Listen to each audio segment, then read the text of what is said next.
Greetings, my creatures and fiends from hell! As you all know, Hellboy has blessed the silver screen previously as Ron Pearlman and David Harbour had appeared in their own versions of Doombringer, Anung Un Rama. And now, on September 27th, the entire film franchise will be rebooted to match the actual horror tone of the Hellboy comics, much closer to the original text by creator Mike Mignola. This time, Kesy will appear as our gun-slinging, cigarette-smoking, tail-wagging Crimson Avenger from Hell. To commemorate this gigantic event, we at Longreads now present to you the entire saga for Hellboy's solo adventures. So fasten your holsters, load your guns with silver bullets, and carry your crosses and vials of holy water, because boys and girls, you all are about to enter hell. But before we begin, we have a small request. If you like our content, please subscribe to our channel. It is a small click from you, but it means a lot to us. Thank you.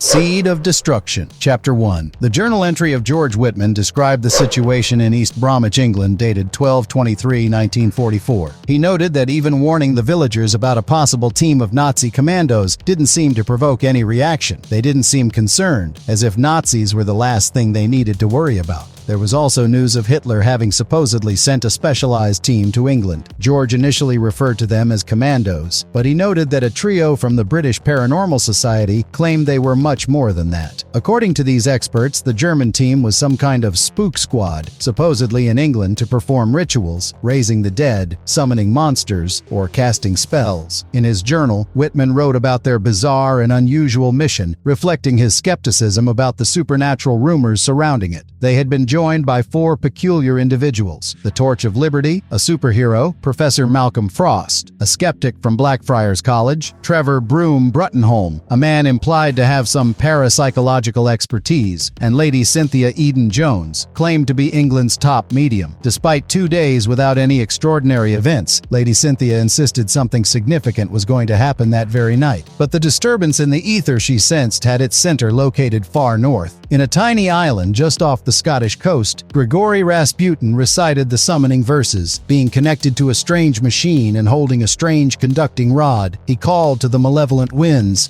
the sinister breath that foreshadowed a dire storm. They were close, the childlike harbingers of disease, bearers of Reshef's throne. As he pleaded for the blood and pain and sorrow of mankind to rise from the abyss, a lightning struck the rod that he held. Meanwhile, Lady Cynthia sensed an impending doom and the anguish and tragedy from a past event at the place she was standing. She believed it to be a harbinger of something evil to occur that night. She tuned into some supernatural presence that others did not perceive. She felt an urgency about these forces and hinted at the gravity of their message and the power surrounding them. Something was coming. Meanwhile, on the northern island, the power overloaded and the conducting rod broke in Rasputin's hands. A massive lightning hit right where Lady Cynthia was standing. Broom jumped and hurled her away from the lightning. At the island far north, General von Krupp screamed at Rasputin as he wanted to see the immediate result of the experiment, warning him that Hitler did not take kindly to failure. Rasputin reassured that he had not failed, but instead had started a chain reaction that could not be undone. He had created a miracle. Meanwhile, at the shrine, something emerged from the fires where the lightning had struck. A little boy, red like ember, eyes glowing. Broom called it Hellboy. And so,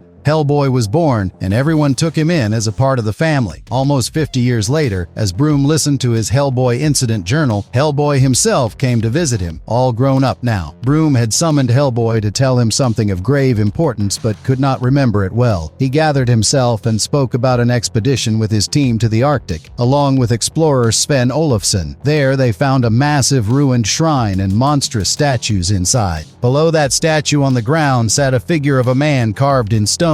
But when Broom reached it, it was really a man, Rasputin, covered in mud. Suddenly there was a blinding flash, and Broom went missing for 2 years after that. Broom abruptly ended his story saying that he could not remember anything after that, and right then, his room started filling up with frogs. Broom screamed at Hellboy to run, but something pulled him inside. His corpse was thrown out later, all devoid of blood and his body covered in hole-like wounds. Hellboy followed the attacker through the corridor but could not see properly in the dark. The frog monster attacked him from behind. He tried to hold it off, but it wrapped its tongue around Hellboy's left hand. Hellboy writhed in pain. Even Hellboy's tough skin was perforated, and he was unable to move his hand. Hellboy knew that his right hand felt no pain, so he he let the monster wrap its tongue around it. Then he smashed it on the relics. Baffled, the monster tried to escape, but Hellboy took aim and shot it through the heart. The monster withered away into a skeleton and fell to the ground. Hellboy called Dr. Tom Manning at the BPRD and informed him of Broom's death and asked to send lab personnel to work. Elsewhere, inside a Victorian mansion, a dark figure breaks the news of Broom's death to an old lady as she drank from a teacup with a frog in it. Chapter 2. After uncovering clues about the mysterious death of Professor Bruttenholm, Hellboy set out on a journey to the eerie Cavendish Hall, an ancient manor steeped in mystery. Accompanying him were his trusted colleagues, Liz Sherman and Abe Sapien. As they arrived, they were greeted by Lady Emma Cavendish, the last living heir of the Cavendish lineage. Hellboy immediately recognized her as the same woman he had seen at the end of their previous encounter. Lady Cavendish, with a sorrowful demeanor, revealed the tragic history of her family. Her sons, who had joined Professor Bruttenholm on an ill-fated expedition, had never returned. This was not the first time the men of her family had met such a fate. For generations, every male of the Cavendish line had perished while searching for a legendary cave, a quest that began with Elihu Cavendish, a sailor and adventurer. Elihu, a whaler who had sailed the seven seas, had dedicated his life to finding a mysterious temple at the North Pole. His failure became a curse, compelling every Cavendish man thereafter to attempt the same journey, only to meet a tragic end. With a heavy heart, Lady Cavendish confided in Hellboy and his companions that she was the last of her line, and she wished that when she died, Cavendish Hall would sink into the lake beneath it, ending the family's cursed legacy. As night fell, the trio was shown to their separate rooms by the butler. Left alone, Lady Cavendish was visited by a shadowy figure who promised to reunite her with her lost sons. With an eerie command, he beckoned them. "Children, come and kiss your mother goodnight." Meanwhile, Abe Sapien, sensing something amiss, shed his human disguise and dived into the lake beneath the house, hoping to uncover any secrets lurking in the depths. At the same time, Hellboy contacted Liz via an internal line to discuss their suspicions about the butler, who bore an uncanny resemblance to Sven Olafsson, an Arctic explorer who was thought to have died during the same expedition as Lady Cavendish's sons. Suddenly, Liz noticed a strange gathering of frogs in her room. Alarmed, she mentioned it to Hellboy, who immediately sensed danger and urged her to leave the room at once, rushing to her aid. When Hellboy arrived, Liz was nowhere to be found. Instead, he encountered Olafsson in the hallway, who pretended to know nothing about her disappearance. When Hellboy pressed him, the explorer revealed his true form, a grotesque frog monster. A fierce battle ensued, with Hellboy fighting the creature throughout the ancient manor. After defeating the monster, Hellboy returned to the sitting room, only to find Lady Cavendish lifeless, her body marked with the same mysterious symbols that had been found on Professor Bruttenholm. As Hellboy lamented his inability to protect her, a dark figure emerged from the shadows. It was none other than Grigory Rasputin, who revealed that he had been the one who summoned Hellboy from the void. Rasputin declared that it was Hellboy's destiny to aid him in bringing about the destruction of the world. Before Hellboy could react, a set of massive tentacles burst through the floorboards, dragging him down into the cavernous depths below Cavendish Hall. Chapter 3. In the dark depths beneath Cavendish Hall, Hellboy found himself in what was revealed to be an ancient Aztec temple. Rasputin, the sinister figure who had been manipulating events, began lecturing Hellboy about the Ogdru Jahad, ancient monstrous entities that longed to escape their prison. Hellboy, growing impatient, fired a shot at Rasputin's head. However, the monk quickly healed, uttering a turbulent curse that sent Hellboy flying through the air. This alarmed Hellboy, as it meant that his collection of charms, amulets, and relics was useless against Rasputin's power. Rasputin warned Hellboy that since he had brought him into the world, he could just as easily take him out of it. At that moment, the frog monster that had once been Olafsson returned, and Hellboy was forced to engage in battle once more. Meanwhile, Abe Sapien was exploring the labyrinthine waterways connecting the cellars and caverns of Cavendish Hall to the lake. In the caves, he stumbled upon the Cavendish brothers, who had also been transformed into frog monsters. Unlike Olafsson, they weren't aggressive, but were instead found cradling the corpse of their mother, Lady Cavendish, whom they had tragically killed under Rasputin's orders. Pressing on, Abe discovered the body of Elihu Cavendish, seated on a throne-like chair with a harpoon in hand, his corpse leaving a haunting reminder of the family's cursed legacy. Back in the temple, Rasputin began to reveal more about his connection to the Ogdru Jahad. He recounted how, after being killed by a group of nobles in 1916 and his body thrown into the river Neva, he was resurrected directed by the Ogdru Jihad. He fled Russia, seeking refuge in an Italian village, where he gained a reputation as a prophet of the apocalypse. His notoriety caught the attention of Heinrich Himmler, who brought him to Germany to lead one of Hitler's various doomsday projects. Though Rasputin knew Hitler was doomed to fail, he also recognized the value in exploiting the Third Reich's resources, its money, scientific expertise, and technology, which he could use to further his own apocalyptic ambitions. He allied with figures like Karl Ruprecht Kreunen, Ilse Hauptstein, and Leopold Kurtz, and together they designed a machine intended to summon the Ogdru Jihad to Earth,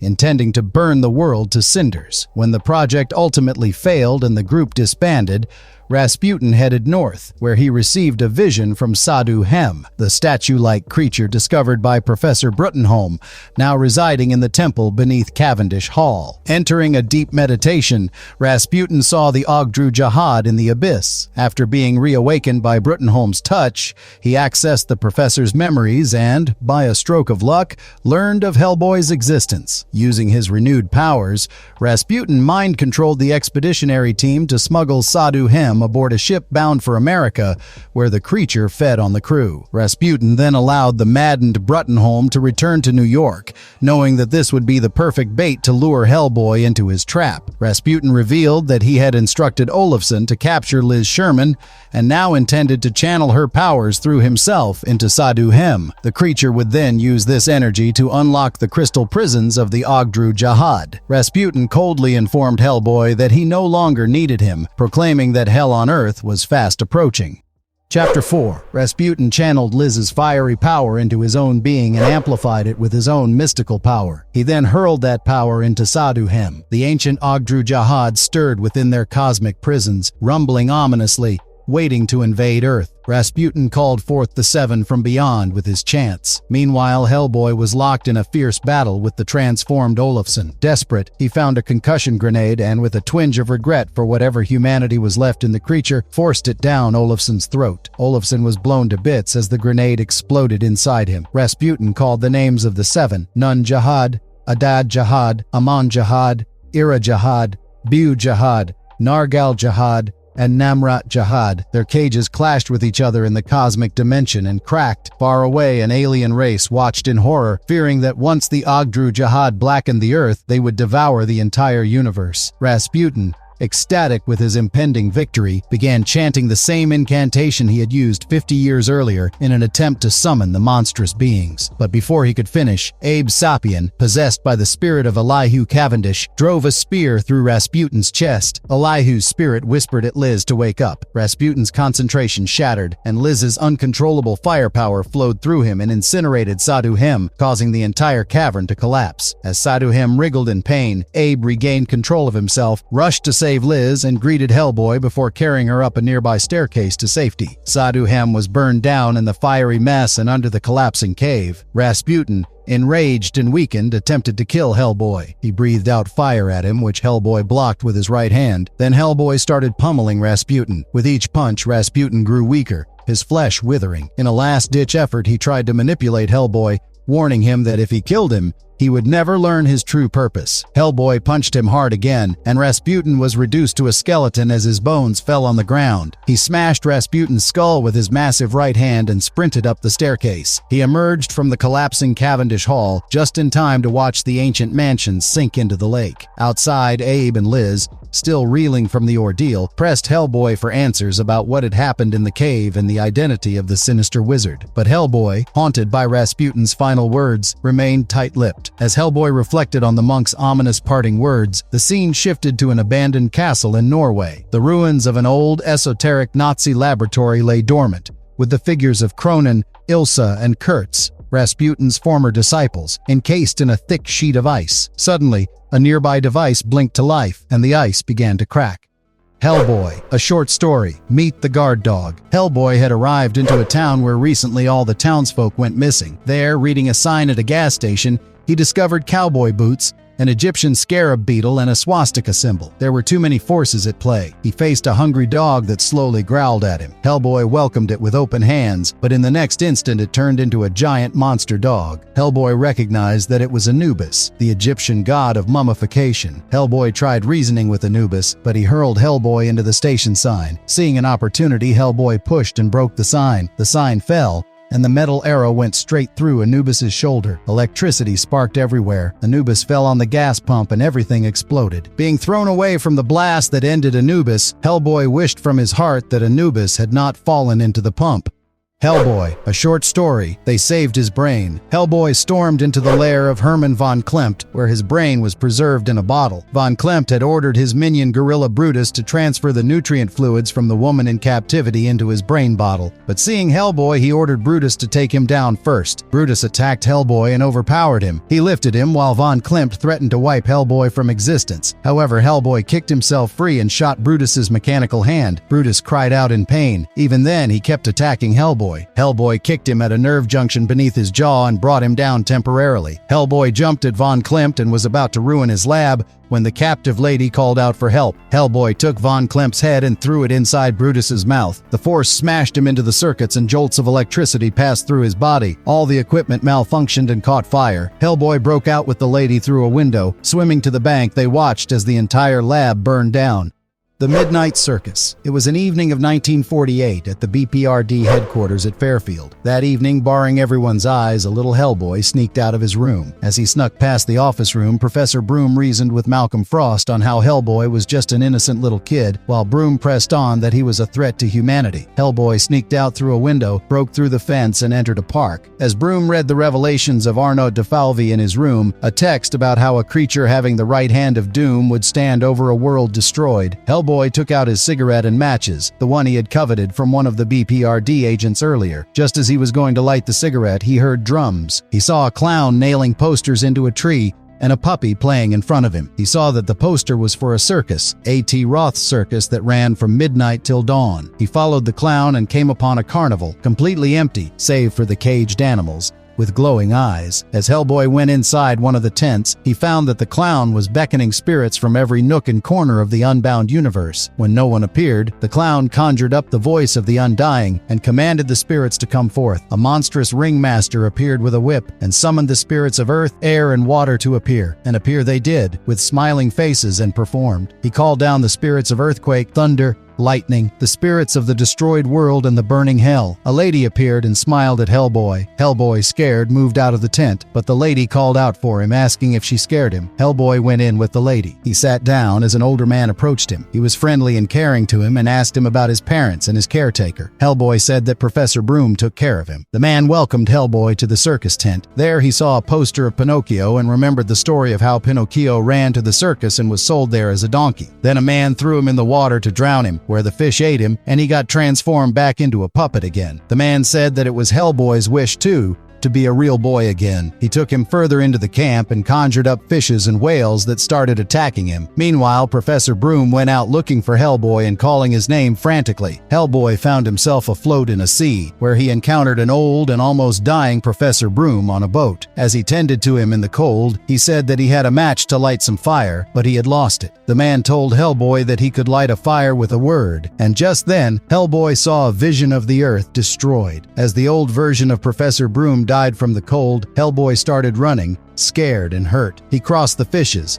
which were actually puppets, and then saw a mature version of himself on the way. He finally got out of the tent and ran away. The mysterious lady told the old man their plan was doomed to fail. While the lady advised the old man to kill him right then, the old man said that Hellboy would come around. Broom and the others from BPRD kept calling Hellboy's name, but he was attacked by the monkeys and a lion. The old man stopped them, and the lion revolted. It said that the lady told him to kill Hellboy. The old man, being its master, showed the lion its place. Hellboy ran towards the railway track to meet two men by a bonfire. They stopped Hellboy and showed him a noose. Meanwhile, the BPRD members also reached the train yard and discussed that the ghosts of two child killers, who were hanged by the locals, still haunted the place. Hellboy tried to run, but the two ghosts caught him and tied the noose around his neck. Hellboy screamed and called for the professor. Just then, the Midnight Circus appeared and stopped the ghosts. The old man told the woman that he had already warned her, She should have left Hellboy alone. The old man slapped the woman and threw her aside. He was actually Hellboy's uncle, Astaroth, and the lady was Hellboy's half-sister, Gamori. Astaroth told Gamori that Hellboy should not be harmed as long as he was alive. Gamori promised to adhere.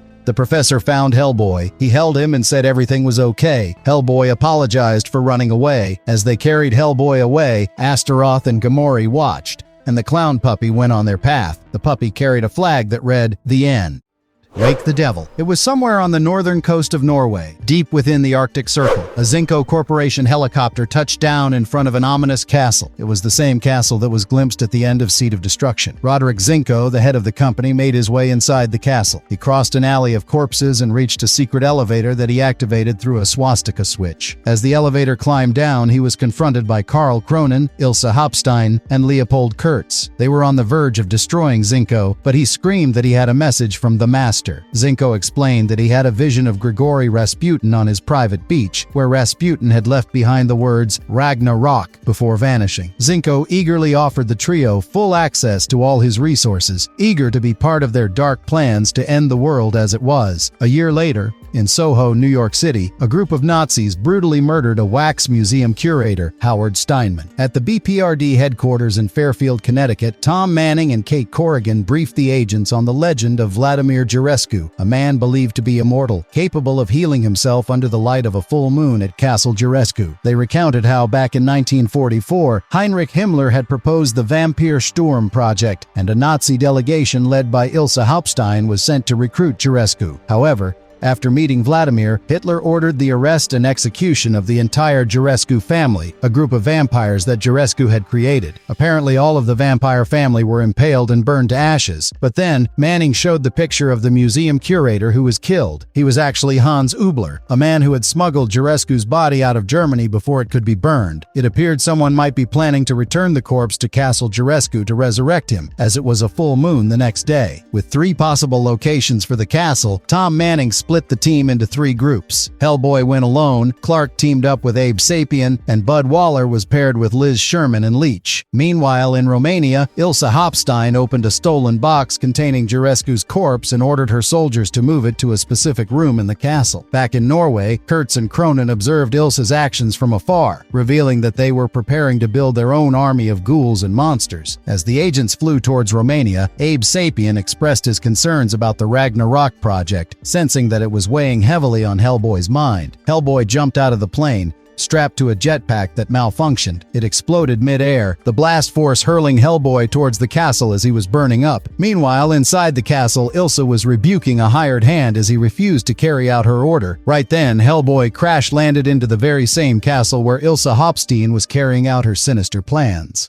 Chapter 2. Ilse was hardly surprised when she saw Hellboy landing in front of her, burning from the malfunctioned jetpack. She commanded Unmensch, a cyborg Nazi, to eliminate Hellboy and bring her his tail. The two engaged in a fierce battle. The Unmensch kept landing blows on Hellboy one after the other with his retractable metal hand. Hellboy caught it, tore it off, and used it to smash Unmensch's face. Hellboy screamed at Ilse that he was coming for her, all the while punching the Unmensch with his right hand, but the force made the floor beneath them give way, and they smashed through it into the floor below. Ilse thought of the days gone by. She was reminded of the Hellboy incident at Ptarmigan Island in 1944, where Rasputin instructed Ilse, Cronin, and Kurtz to head to Norway, for they believed in him and were blessed by him to see the new Reich of the future. As Ilse's thoughts returned to the present, Rasputin appeared before her, advising her to leave the castle and promising that the next time she saw Jurescu, he would have regained his youth. He said that his earthly body was destroyed by the elemental powers of Liz, but his spirit lived on and could cross the thin membranes to the dark dimension of Ogdru Jahad. Inside the castle, Hellboy regained consciousness, finding that the Unmensch had vanished, leaving only his metal arm behind. In a nearby village, an elderly man urged his daughter to flee with her children, insisting that it was too late for him to escape. Hellboy tracked a trail trail of blood and discovered an old zombie devouring Unmensch's leg. The man revealed that he was Vladimir Jurescu's father. He had retrieved the body of the goddess Hecate and rejuvenated her secretly. Later, his son Vladimir died by falling into the river from a horse. His father had retrieved his body and brought it to the goddess Hecate, who resurrected Vladimir Jurescu as a vampire. When Hellboy inquired about Jurescu's whereabouts, the man refused to disclose the information and stabbed Hellboy. Hellboy fought back and incinerated the old zombie. As Hellboy exited the room, he recalled the old man's mention of a moon door. He soon spotted a door with a moon-shaped symbol on it and entered, finding a box containing Jurescu's corpse and the severed heads of 3 soldiers placed in front of it. Suddenly, ravens surrounded him and transformed into the women of Thessaly, who launched an attack on him.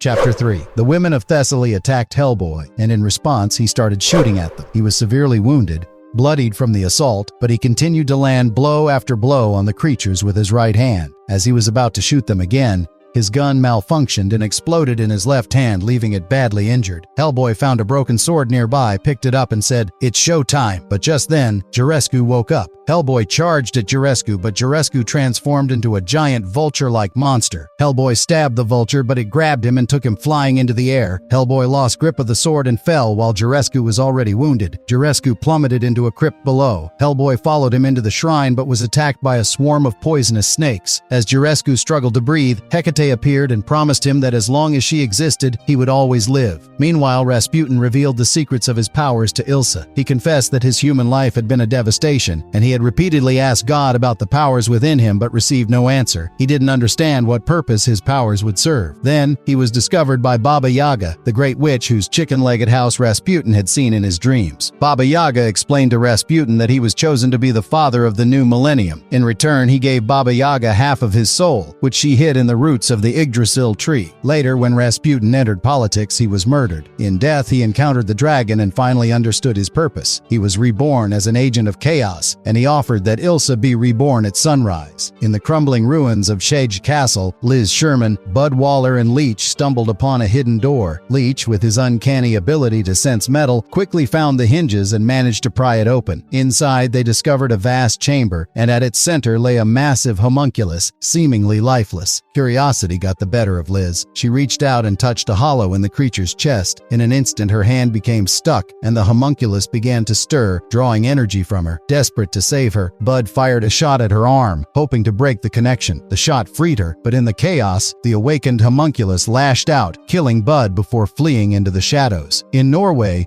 Roderick Zinko carefully tended to a head preserved in a jar, a head that belonged to none other than Professor Herman von Klimt. Cronin had tasked Zinko with finding von Klimt and forging an alliance with the sinister scientist. Meanwhile, in the monastery of St. Bartholomew in Romania, an old man confided in his brother, a priest, warning him that the town would soon return to its old ways. He could feel Jurescu's presence, but his brother, grounded in his faith, refused to believe him. Back at Castle Jurescu, Hellboy discovered a room packed with explosives. Without hesitation, he set them to detonate in 1 hour, determined to bring the castle down. He intimated the Bureau about his actions and told them that he would be heading for the village, but from the crypt below, someone whispered Hellboy's name. Chapter 4. Following eerie whispers, Hellboy descended into the crypt, thinking that Jurescu was calling to him, but when he reached the bottom, he realized it wasn't Jurescu at all. It was Hecate. Hecate greeted Hellboy as the harbinger of the end, declaring that he was, in fact, Anung Un Rama, and that his arrival signaled the end of the world. She claimed that prophets had foretold his coming since the beginning of time. She accused Hellboy of turning his back on his own kind, soaking his hands in their blood. Instead of aligning with the ancient spirits, the old gods of grave and shadow, witches, demons, striges, and vampires, his true kin, Hellboy had chosen to side with humans. Hecate tried to hypnotize Hellboy, urging him to remember his true nature and trying to invade his mind, but Hellboy resisted, insisting that she had the wrong guy. He began attacking her, but Hecate easily threw him aside. Determined, Hellboy grabbed a spear and continued his assault, driving the spear through her belly and out her back. The force of the blow broke through the walls, exposing Hecate to daylight. Unable to bear the sunlight, she burst into flames, rapidly reduced to a skeleton. As they both fell, the explosives Hellboy had planted detonated, blowing the entire castle sky high. Abe Sapien and Clark reported back to BPRD headquarters from the ruins of Senti's castle, explaining that they had found nothing of interest. However, they noticed a pillar of smoke rising from the direction where Hellboy had last been seen. Concerned, the team at HQ instructed them to head over and find Hellboy. Meanwhile, in Romania, Baba Yaga's servant, Koku, delivered an Iron Maiden to Rasputin, preparing it for Ilsa Hauptstein's rebirth. Koku explained that the Iron Maiden had been used by Elizabeth Bathory to bathe in the blood of her victims, and that only through death could Ilsa be reborn. When Rasputin asked about Baba Yaga's condition, Koku revealed that she had recently had an encounter with Hellboy, during which Hellboy shot out one of her eyes. Baba Yaga's life force seeped through the wounded eye into the world, weakening her so much that her powers and her kingdom almost faded out of existence. She was nearly reduced to nothing, and she also had to retreat with her chicken-legged house away from the human world. Ilsa stepped inside, and the device instantly claimed her life. Calmly, Rasputin told Koku that he would soon return to visit Baba Yaga. Stephen and 2 other men discovered Hellboy's body lying outside the ruins of Castle Jurescu. Without hesitation, they decided to take him to the crossroads. Meanwhile, in Norway, von Klimt attempted to sway Cronin, urging him to abandon Rasputin's plans and join forces with him instead. Kurtz, furious at the suggestion, lunged at von Klimt, intent on killing him. Cronin intervened, trying to stop Kurtz, but in the struggle he accidentally stabbed and killed him. Back in Romania, Hellboy was chained to a thick wooden pole. Rasputin coldly informed him that he was there to rot, leaving him behind with the ominous Iron Maiden as his only companion. Chapter 5. Abe Sapien and Clark arrived in a Romanian village after being intimated of the location from where Hellboy's belt signal was activated. They discovered that every house was boarded up, with crosses painted on the doors and windows. The village felt eerily abandoned. They made their way into a church marked with a red cross, where they saw Stephen's brother standing silently at the altar, holding Hellboy's signal belt. The man was unresponsive, and when Clark reached out to touch his shoulder, the priest's head suddenly fell off, and the floor beneath them gave way. Clark plummeted onto long metal spikes, which impaled him through the chest. With his last breath, Clark caught Abe and saved him from the spikes. As Clark's grip gave way, Abe fell to the ground, where he was confronted by Rasputin. Rasputin ominously told him that he too would be speared through the chest like Abe stabbed Rasputin. Then the severed head of the priest spoke. "Abraham Sapien, do you hear? Sunken bells are tolling for thee. Out of caverns of Numyabisk, dark and terrible deep, the ocean is calling her children home." At the crossroads, Hellboy remained chained to the thick wooden pole. Suddenly, a fully reanimated Vladimir Jurescu appeared on horseback. All he craved was blood. Blood for Hecate. Hellboy broke the pole he was tied to in half. As Jurescu approached, he steered the other end of the pole and hit Jurescu's horse in the head. Both the horse and Jurescu shattered into bones, leaving Hellboy baffled. The ravens that flew above spoke that Hecate was coming to the world through her. It was revealed that Jurescu possessed a fragment of Hecate's soul, which then entered the Iron Maiden nearby. The Iron Maiden, infused with Hecate's power, reshaped itself and Ilsa's corpse into a terrifying version of her former self. She brutally attacked Hellboy and chewed and consumed him. He was transferred to the pit, where 3 elders watched him: the Fairy King, the Witch, and the Hooded Man. They spoke to him through the darkness about his origins. He was Anung Un Rama, born of a human woman in hell. His only purpose was to use his right hand as the key and free the Ogdru Jihad. If he denied, it would mean instant death. As if to empower him for his mission, Hellboy's horns fully regrew. He had a vision of the Ogdru Jihad, but he once again refused to aid in ending the world. He held his horns with his bare hands and snapped them off. He then found himself back at the crossroads, but the Iron Maiden was nowhere to be seen. He was once again reborn. Kate Corrigan arrived on spot and told him what had happened to the other teams. They bonded over the recent defeats and losses. Meanwhile, in Norway, Rasputin confronted von Klimt, Cronin, and Zinko. During the encounter, Rasputin temporarily blinded Zinko, causing him to accidentally press a button that triggered an explosion, destroying the entire castle. Later, aboard a helicopter above Romania, Hellboy was informed that there was no trace of the Iron Maiden. In the aftermath, it was revealed that Vladimir Jurescu's skeleton, while being transported to BPRD headquarters, disappeared without a trace during a brief storage stop at the Bucharest airport and was never recovered. Additionally, it was noted that the head head of Father Nicholas Budens never spoke again but continued to be the source of poltergeist activity for weeks, with sudden temperature drops and objects levitating inexplicably. At the World Tree, Yggdrasil, Baba Yaga informed Rasputin that he had failed in his quest to become a god and would have to remain with her. Undeterred, Rasputin declared that he would press on and continue his efforts to achieve godhood. The Chained Coffin and Other Stories. The Corpse. In 1959, Hellboy was summoned to Ireland to investigate the mysterious abduction of a young girl named Alice Monaghan. The locals were in a state of panic, and it didn't take long for Hellboy to discover that the child had been replaced by a mischievous fairy named Gruagach, who had taken on human form to deceive Alice's family. Determined to set things right, Hellboy confronted Gruagach. With a piece of iron, an ancient weapon against fairies, he burned the creature, forcing Gruagach to shed his disguise and reveal his true, twisted form. But retrieving the real Alice wouldn't be so simple. Gruagach led Hellboy to a group of little men who proposed a deal. If Hellboy would lay the body of Tam O'Clany to rest in a proper Christian grave, they would return the child. Hellboy agreed, but the journey proved challenging. At the first 2 churches he visited, the dead rejected Tam's body, their ghostly voices echoing no room. Undeterred, Hellboy pressed on, carrying the body in search of a place where it could finally rest. Meanwhile, Dagda, the mighty king of the fairy, observed Hellboy's persistence. Knowing that Hellboy would eventually succeed, Dagda ordered one of his goblins to return the Monaghan child. But Gruagach, burning with fury and vengeance, unleashed a terrible beast, a giant with the head of a boar named Grom. No sooner was Grom set loose than he devoured Gruagach in a gruesome act of treachery. Hellboy faced Grom in a brutal battle, eventually triumphing over the beast. With the task complete, he finally buried Tam in a proper grave. As promised, the fairy returned little Alice to Hellboy. Before departing, one of the goblins confided in Hellboy. The fairies had planned to raise Alice as their own, but they could no longer bear children of their own kind. Without Alice, it was only a matter of time before Dagda would call his people away from the world forever, leaving behind only the fading echoes of their ancient magic.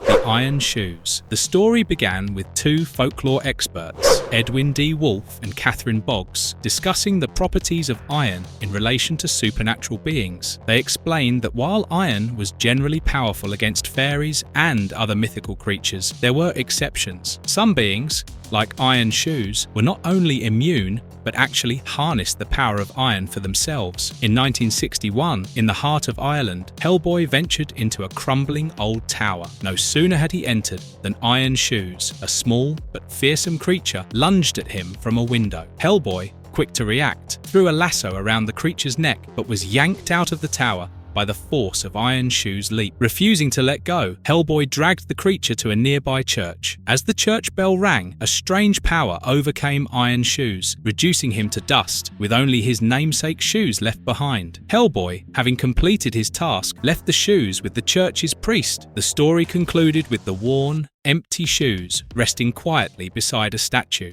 The Baba Yaga. It was Russia, 1964. Hellboy had travelled to a little village where there were cases of child abductions. He was intimated by the villagers that it was the work of the cunning witch, the Baba Yaga. That night, a lady from the village escorted him to a cemetery near Bereznik, where Baba Yaga came each year to call up the dead sinners and count their fingers. She implored Hellboy to come back to the village with her, but he had already made up his mind to put an end to the witch. Hellboy moved slowly within the mist, but the Baba Yaga had already arrived. She was picking up the dead from their graves and assigning them to her service. Without wasting any time, Hellboy jumped on her. She blasted Hellboy's face with her mystical fire, and simultaneously, Hellboy shot at the face. Hellboy fell down, but when Baba Yaga recuperated, one of her eyes was gone, and her dark energy seeped through that hole. She disappeared without a trace. In the aftermath, the animals in the jungle spoke about her disappearance, and they understood that she could never die as long as Russia endured. That year, spring did not come to the village of Bereznik, and for 1 year, every child born there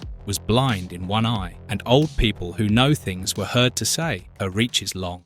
A Christmas Underground. On a cold Christmas Eve in 1989, Hellboy found himself at the bedside of a dying woman in England. Her name was Evelyn Margaret Hatch, and she had lost too much blood. She was cursed to turn into a creature of night after she died. There was a priest whom Hellboy had assigned the task of staking her through the heart after her death. Mrs. Hatch's voice was frail as she told him about her daughter Annie, who had vanished 5 years earlier. In her final moments, she entrusted Hellboy with a task, a mother's last wish, to deliver a Christmas present to her lost daughter. In her confused state, she mistook Hellboy for Santa Claus, but he didn't correct her. Determined to fulfill the woman's wish, Hellboy followed a trail that led him to an old, forgotten grave. There, he uncovered a hidden mansion, eerie and untouched by time. Inside, he found Annie, a shadow of the girl she once was. She recounted how she had followed a mouse with silver eyes into a mysterious hole and ended up marrying the prince it transformed into. As her family members passed away, their spirits became bound to this haunted place, living with her in a twisted existence. Annie, detached from the world she once knew, struggled to remember what Christmas even was. Gently, Hellboy placed the gift from her mother into her hands, a simple cross necklace. The wedding ring on her finger,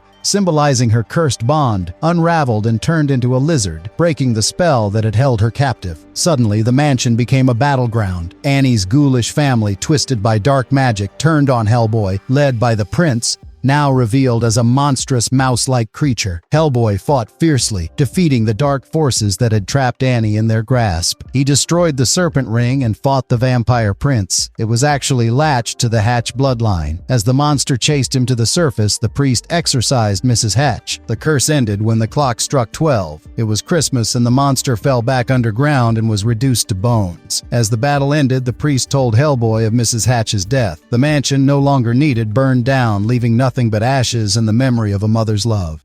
The chained coffin. At the BPRD headquarters, Abe Sapien sat quietly with a letter in hand, penned by none other than Hellboy himself. The letter spoke of Hellboy's return to the old church in East Bromwich, the very place where he first came into this world. As Hellboy retraced his steps, he shared with Abe a revelation from a psychic named Cynthia Eden Jones. Cynthia had believed that Hellboy's arrival wasn't the result of some Nazi experiment, but was instead connected to two mysterious spirits haunting that ancient church. As Hellboy settled in the eerie silence of the church, sleep overtook him, and with it came a strange dream. In it, he met a woman on the brink of death, her face etched with years of regret. She confessed to Hellboy that she had once been a witch, but now, with her final breaths, she sought redemption and God's mercy. She pleaded with her children, a priest and a nun, to save her soul. She commanded them to chain her coffin and stand vigil over it for 3 nights to keep the devil at bay. Hellboy awoke from his dream only to find himself in the midst of a haunting vision. Before him, the priest and nun stood solemnly beside the chained coffin, their faces pale with fear. Suddenly, a demon invaded the sacred space. In a swift and brutal encounter, the demon slew the priest and nun. Then, turning its gaze to Hellboy, the demon revealed a dark truth. The woman's true child, conceived on Walpurgis Night long ago, remained unborn. The power of the demon was still inside the woman. The demon, with a twisted grin, looked upon Hellboy and uttered, "My favorite son." With those words, the demon dragged the woman's soul down to the depths of hell, sealing her fate for eternity. The story closed with Abe Sapien, lost in slumber, dreaming peacefully of fish, unaware of the dark revelations Hellboy had uncovered.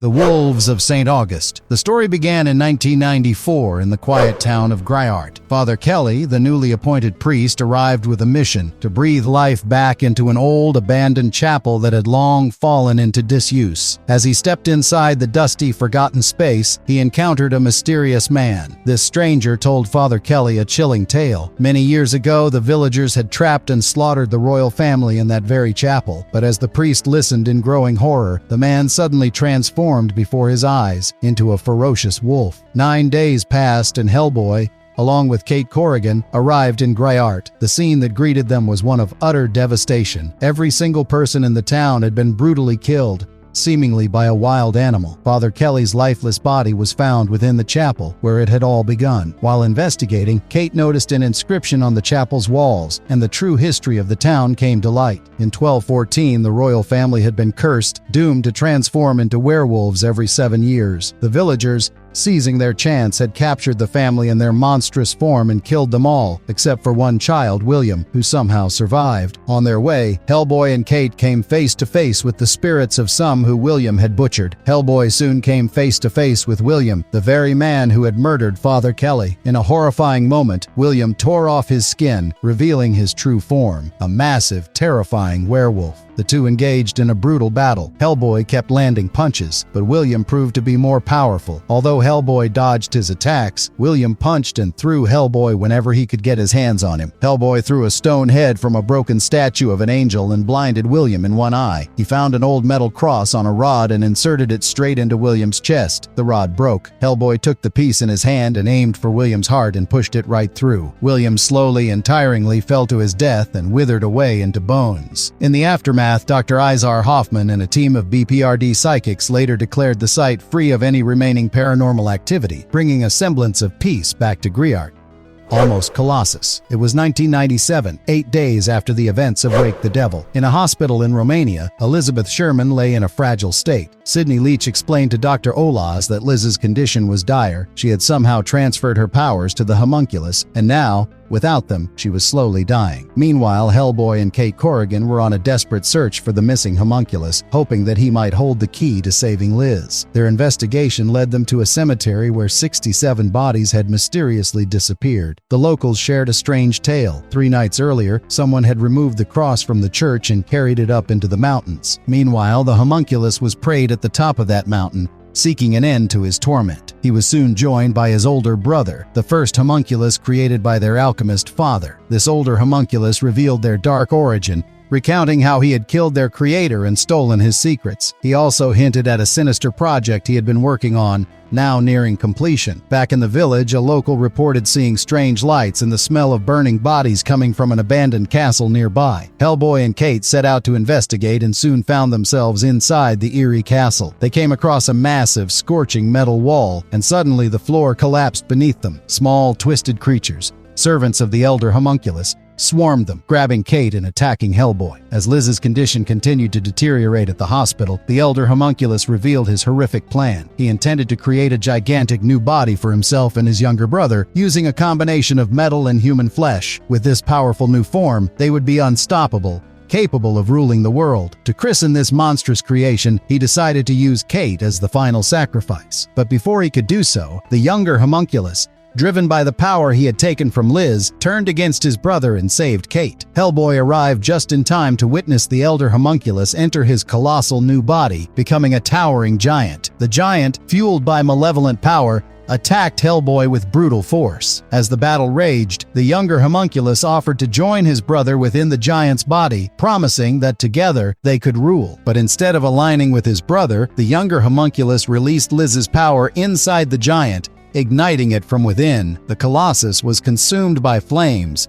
destroying both the elder homunculus and the giant. With the threat vanquished, Hellboy named the surviving homunculus Roger and took him back to the hospital to return Liz's power. Liz awakened, fully restored, but Roger was left lifeless once again. In the aftermath, Tom Manning decided to take Roger's body back to the BPRD, stating that he wasn't such a bad guy after all. The Right Hand of Doom. Part 1. The Early Years. Pancakes. In 1947, a young Hellboy was called in for breakfast. As he sat down, he asked for noodles, but General Norton Ricker, with a stern yet caring tone, told him he could only have pancakes. Hellboy pouted, reluctant to eat them, but eventually took a small, hesitant bite. To his surprise, he discovered that he loved pancakes. Meanwhile, in Pandemonium, the capital of hell, a chorus of wails echoed through the dark realms. 3 demon lords, Astaroth, Mammon, and Harbour, gathered, their voices heavy with resignation. They watched from afar, lamenting that with Hellboy's first taste of pancakes, he was lost to them forever, destined never to return to hell.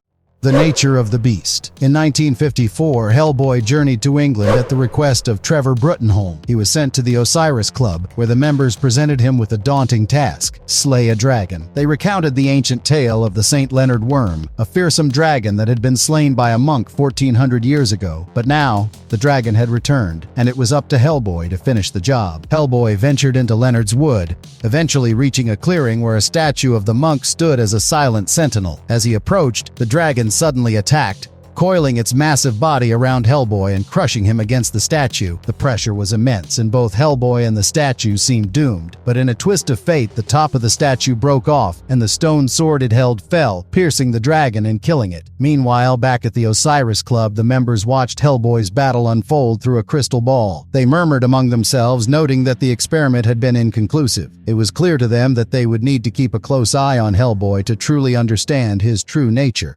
King Void. In 1956, Hellboy received a request from Trevor Bruttenholm to assist a colleague, Professor Edmund Aikman, in Norway. Agreeing to help, Hellboy made the journey and was immediately impressed by Aikman, who welcomed him with tales of Norwegian folklore and displayed a deep understanding of local mythology and paranormal events. The two set off to a remote, forested area in the mountains. Curious about their mission, Hellboy asked what they were doing there. Aikman explained that they were waiting for King Vold, a cursed figure doomed to hunt every night after uttering a blasphemous remark. Though sightings were rare, the professor believed that Hellboy's demonic nature would increase their chances of encountering the king. To their surprise, King Vold did appear, instructing Aikman to watch over one of his wolves for the night in exchange for a rich reward before vanishing again. Aikman, eager for the reward, told Hellboy to take care of the wolf, promising him half of the gold. As Hellboy approached, the wolf transformed into a wolfman and then into a fierce Viking berserker. The creature launched a brutal attack on Hellboy,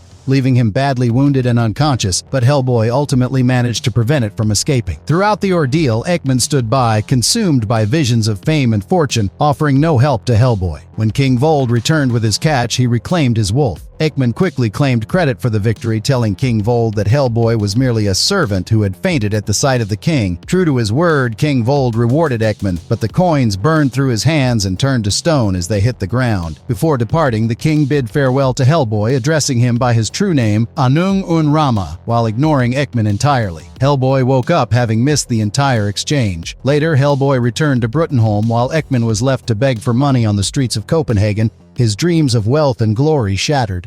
Part 2. The Middle Years. Heads. In 1967, Hellboy traveled to Kyoto, Japan to investigate rumors of an evil house by a local lake. The villagers spoke of a terrible event that had driven people away, leaving the village in ruins, and whispered that demons inhabited the house. One night, while camping on a nearby road, Hellboy's rest was interrupted by a local man who warned him of the dangers that emerged after dark. The man invited Hellboy to his home, which, to Hellboy's surprise, turned out to be the very house surrounded by sinister rumors. Inside, Hellboy was introduced to the man's 5 guests, who were presented as travelers and good people. Despite their warm reception, something felt off. After the guests made an unsettling joke, Hellboy excused himself from the common room, his suspicions growing. When the house grew quiet later that night, Hellboy drew his gun and began to investigate. What he discovered was horrifying. 6 headless bodies, those of the homeowner and his guests, sitting upright and completely cleaned, with no blood anywhere. Recognizing the supernatural at play, Hellboy dragged the bodies outside, tied them together, weighed them down with a stone lantern, and tossed them into the lake. He then went in search of their missing heads. Following faint whispers from the woods, Hellboy soon spotted the heads from a distance. The homeowner and his guests were revealed to be demons, intent on devouring Hellboy. When the homeowner floated back to the house to check on Hellboy, he realized their bodies were missing and frantically alerted the others, causing them to panic. They needed to reconnect with their bodies before sunrise. Seizing the opportunity, Hellboy rushed out from his hiding spot and shot the homeowner's head. He then faced off against the remaining demons. Despite their efforts to overpower him, Hellboy held them off until the first light of dawn, which destroyed them all. Goodbye, Mr. Todd. In 1979, Hellboy made his way to Portland, Oregon, responding to a call for help from Mary Ann Glozek, the assistant to a man named Mr. Todd. A few years earlier, Hellboy had watched Mr. Todd, a physical medium, perform, but since then, Mr. Todd had fallen on hard times, turning to drugs to help him enter trances. This time, instead of contacting the usual spirit world, Mr. Todd reached out to something far more sinister, a tentacled entity that began to manifest through his ectoplasm. Hellboy acted quickly, burning arbutus, an herb known for warding off evil. But before he could fully drive the creature away, it latched onto him. In an instant, both Hellboy and the creature were sucked back into Mr. Todd's body. The strain was too much. Mr. Todd's body swelled up and then shattered, leaving Hellboy standing amidst the wreckage. The Varkalak. In 1982, Hellboy found himself in Yorkshire, standing over a dead body with 2 bloody puncture marks on its neck. Nearby, a rundown house caught his attention. Inside, he discovered the coffin of Countess Ilona Kokosi, a vampire. Armed with a stake, Hellboy prepared to end her undead existence. But just as he was about to strike, the floor beneath him gave way, sending him plunging into the darkness below. Hellboy landed amidst a cluster of coffins, where a horde of ghouls quickly overpowered him. The Countess appeared, telling her ghouls to wait and listen closely. She said that their master, the Varkalak, had crawled out of his secret grave, out to wander the cities of the dead. The Varkalak should be the one to kill Hellboy. As they dragged him back to the surface, Hellboy caught sight of a massive winged figure in the distance, the Varkalak. Ilona began to describe that the Varkalak was the kind of all vampires, living and dead, Moroi and Strigoi. He hated Hellboy for what he could have been, but instead he sided with the humans. The Varkalak swooped down, capturing Hellboy in its enormous hand. But in that instant, Hellboy jolted awake, realizing the entire encounter had been an illusion, a trick orchestrated by the Countess. Without hesitation, Hellboy drove the stake through Ilona's heart, saying, "How's that?" and putting an end to her dark games.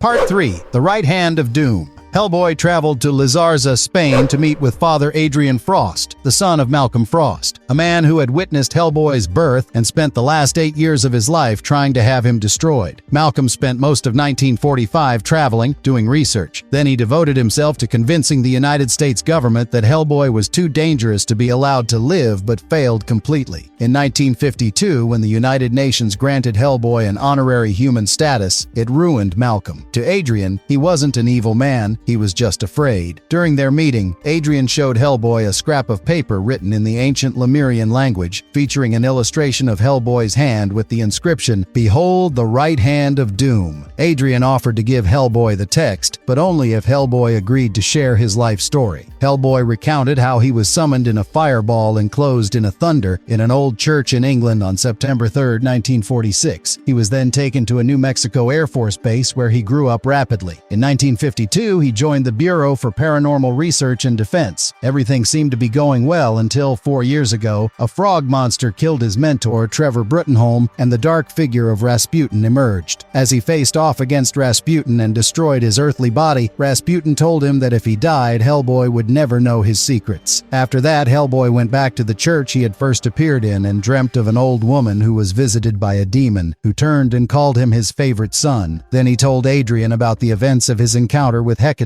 who had talked to him about his destiny and the 4 horsemen being loose on this world. And finally, he recounted the events when he was chewed alive by the Iron Maiden and he was persuaded by the darkness to free the Ogdru Jihad with his right hand, which was actually a key to the dark dimension. Curious, Frost asked Hellboy about the significance of the hand, to which Hellboy half-jokingly suggested cutting it off. But Frost quickly dismissed the idea, warning that it would never be safe. Hearing that, Hellboy had a gruesome vision of a dark figure standing amidst destruction, holding his bleeding hand and chanting his name, Anung Un Rama. In the end, with Adrian Frost's blessing, Hellboy departed, still harboring doubts about the destiny that others claimed he was bound to fulfill.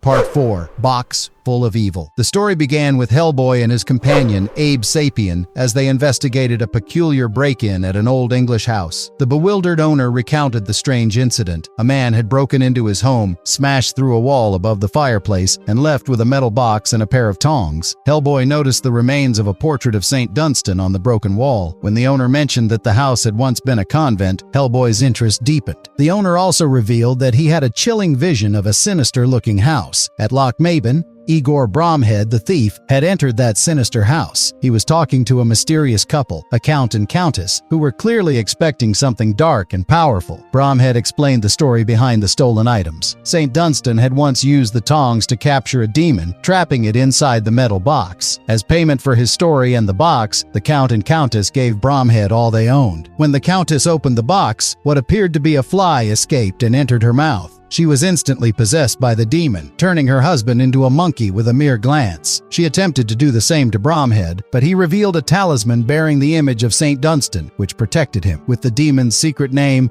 Ualak, Bromhead bound and commanded it. Hungry for more, Bromhead asked Ualak for wealth and power. The demon revealed a hidden treasure within the house and spoke of an even greater power, the Harbinger of Apocalypse, a being who had denied his fate yet still wore an invisible crown. This being, Ualak explained, had immense power, and even the lords of hell had to obey him. The scene shifted again, revealing Hellboy as this Harbinger. Hellboy and Abe arrived at the house and discovered the open box. Suddenly, the monkey, who was once the count, shot Abe and dragged him away. At the same moment, Bromhead used Ualak's power to bind Hellboy, causing the crown to appear over Hellboy's head. Ualak snatched the crown, and Bromhead viciously beat Hellboy with St. Dunstan's tongs, with Abe chained to the wall, the monkey looming over him. The monkey tormented Abe, burning him with a red-hot iron. Meanwhile, Bromhead continued to brutalize Hellboy, nearly beating him to death until Ualak intervened. The demon warned Bromhead that they must sever Hellboy's hand before killing him, lest his death contaminate the hand's power. Ualak revealed that Hellboy's hand held the power to awaken the Ogdru Jahad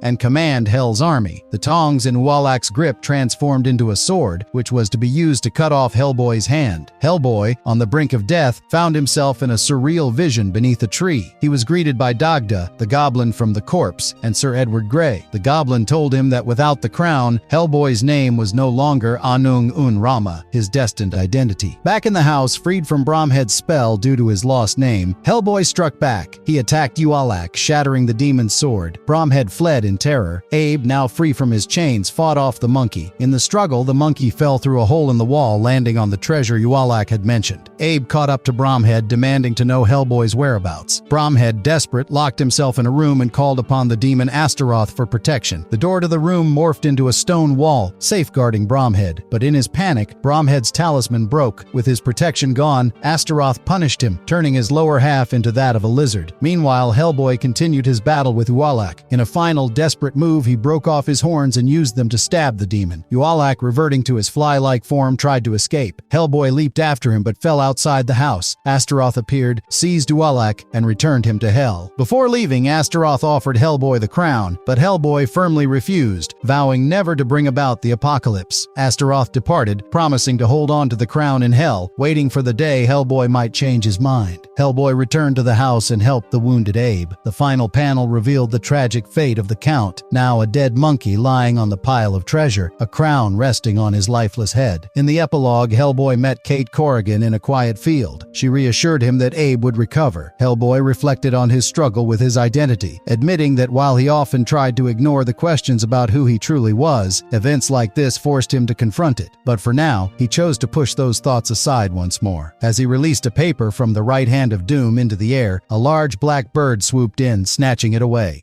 Hellboy in Love, Goblin Night Part 1. It was June 27, 1979, the north of England. A train was attacked by a group of goblins who fixated on only one target, a case that Anastasia Bransfield was carrying. Anastasia pushed them off herself and threatened to bash their skull in if they tried to get the case, as her whole career depended on it. The other people on board ran to the next compartment where Hellboy was resting. He was on the hunt for the goblins as they were stealing different stuff around the world. The passengers alerted him. Hellboy went in only to see that the goblins were running away with the case. Chasing the goblins, Hellboy climbed up to the top of the train.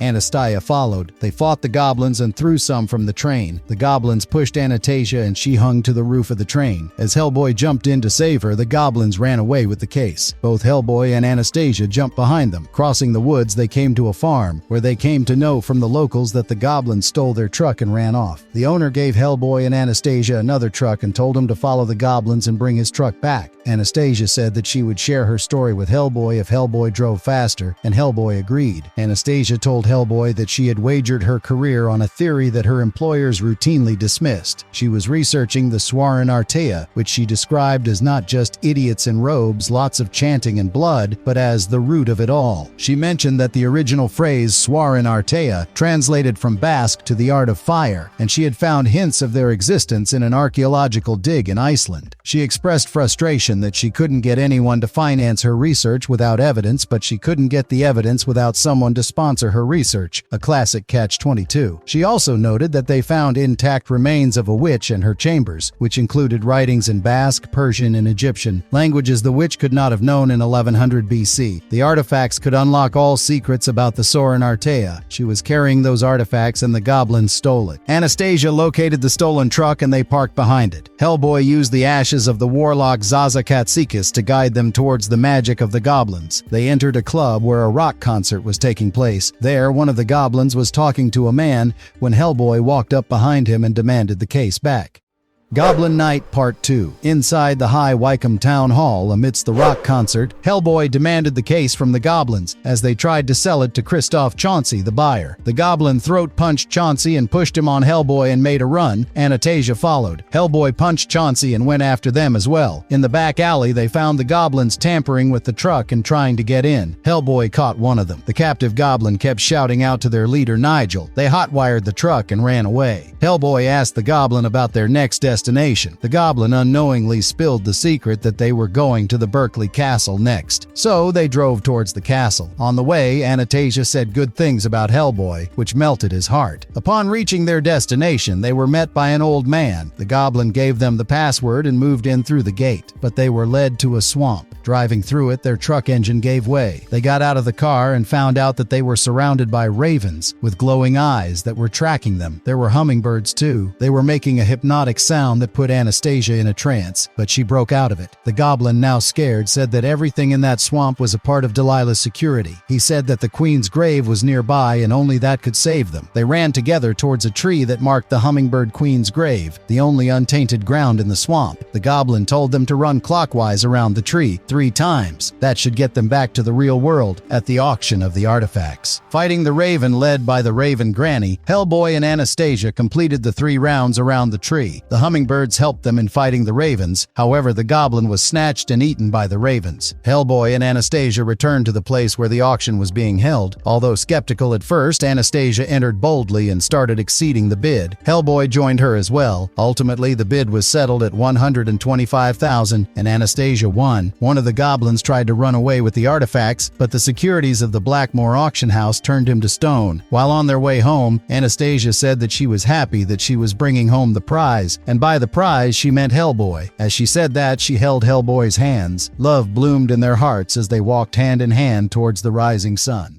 Chapter 3. Von Klempt ordered Inger to put on her gas mask just as the Nazi spaceship touched down in the castle. As the ship landed, a sinister gas began to pour out, transforming Inger's men into mindless frog monsters. Realizing the horror unfolding around her, Inger tried to escape the launch pad, but her way was blocked by the ghosts of U.S. soldiers. Meanwhile, Von Klempt attacked Hellboy, leaving Roger to handle the capsule alone. Lobster Johnson suddenly appeared, warning Roger that he would have to face the monster by himself. Before Roger could react, several of the frog monsters leaped at him. In the heat of battle, Hellboy managed to knock off Von Klempt's robotic head, revealing his real head preserved in a jar inside the robot's chest. The head shot at Hellboy and then flew off, causing Hellboy to crash through the floor into the basement below. Above, the Conqueror Worm emerged from the ship and devoured the transformed men. In the castle's basement, Hellboy stumbled upon the old Nazi radio equipment, still manned by the corpses of its operators. Opening a nearby cabinet, he discovered the severed heads of dead saints hooked up to antennae, the Nazis' crude attempt to replicate ancient rituals to contact the Ogdru-Hem. Hellboy muttered to himself, "This is the worst place on Earth." Meanwhile, Inger confronted Herman, demanding to know how he intended to control the monster. Herman coldly replied that nothing could control the worm. After the Third Reich's fall and the failure of all his plans, he had given up on power and now only wanted to destroy the world. The worm would awaken the 369 Ogdru-Hem and then the Ogdru-Jihad, reducing the world to a blackened cinder. In horror, Inger asked why Herman had protected her just to witness the end. Herman revealed the cruel truth. Her gas mask hadn't protected her, only slowed the inevitable. He simply wanted her to be conscious enough to witness what he had done. Inger, horrified, removed her mask, revealing that she had also turned into a frog monster, though still capable of thought and speech. Chapter 4. It was 12:18 a.m. in the Hunta Castle. The Conqueror Worm attempted to devour Roger, but the creature spat him out, sending him crashing near Hellboy. Hellboy tried to use an alien device to defeat the worm, but Von Klempt's robotic body intercepted it, snatching the device from Hellboy's grasp and crushing it. In the depths of the castle, the transformed Inger was visited by Grigory Rasputin. Despair gripped Inger as she realized that her dream of re-establishing the Third Reich had been rendered futile in the face of the worm's destructive power. Rasputin confirmed her fears, explaining that the worm would indeed destroy the world. Yet, he revealed that after the destruction, a new world and a new race of man would emerge, and she was the first of this new race. Hellboy and Roger struggled to stop the worm, their initial efforts proving fruitless. But then they discovered that the creature was vulnerable to electricity. Roger harnessed the energy he had absorbed from the generator and shocked the worm. The worm retaliated by attempting to control Roger's mind, compelling him to plead with Hellboy to destroy him. But Hellboy refused, and Von Klempt's flying head appeared,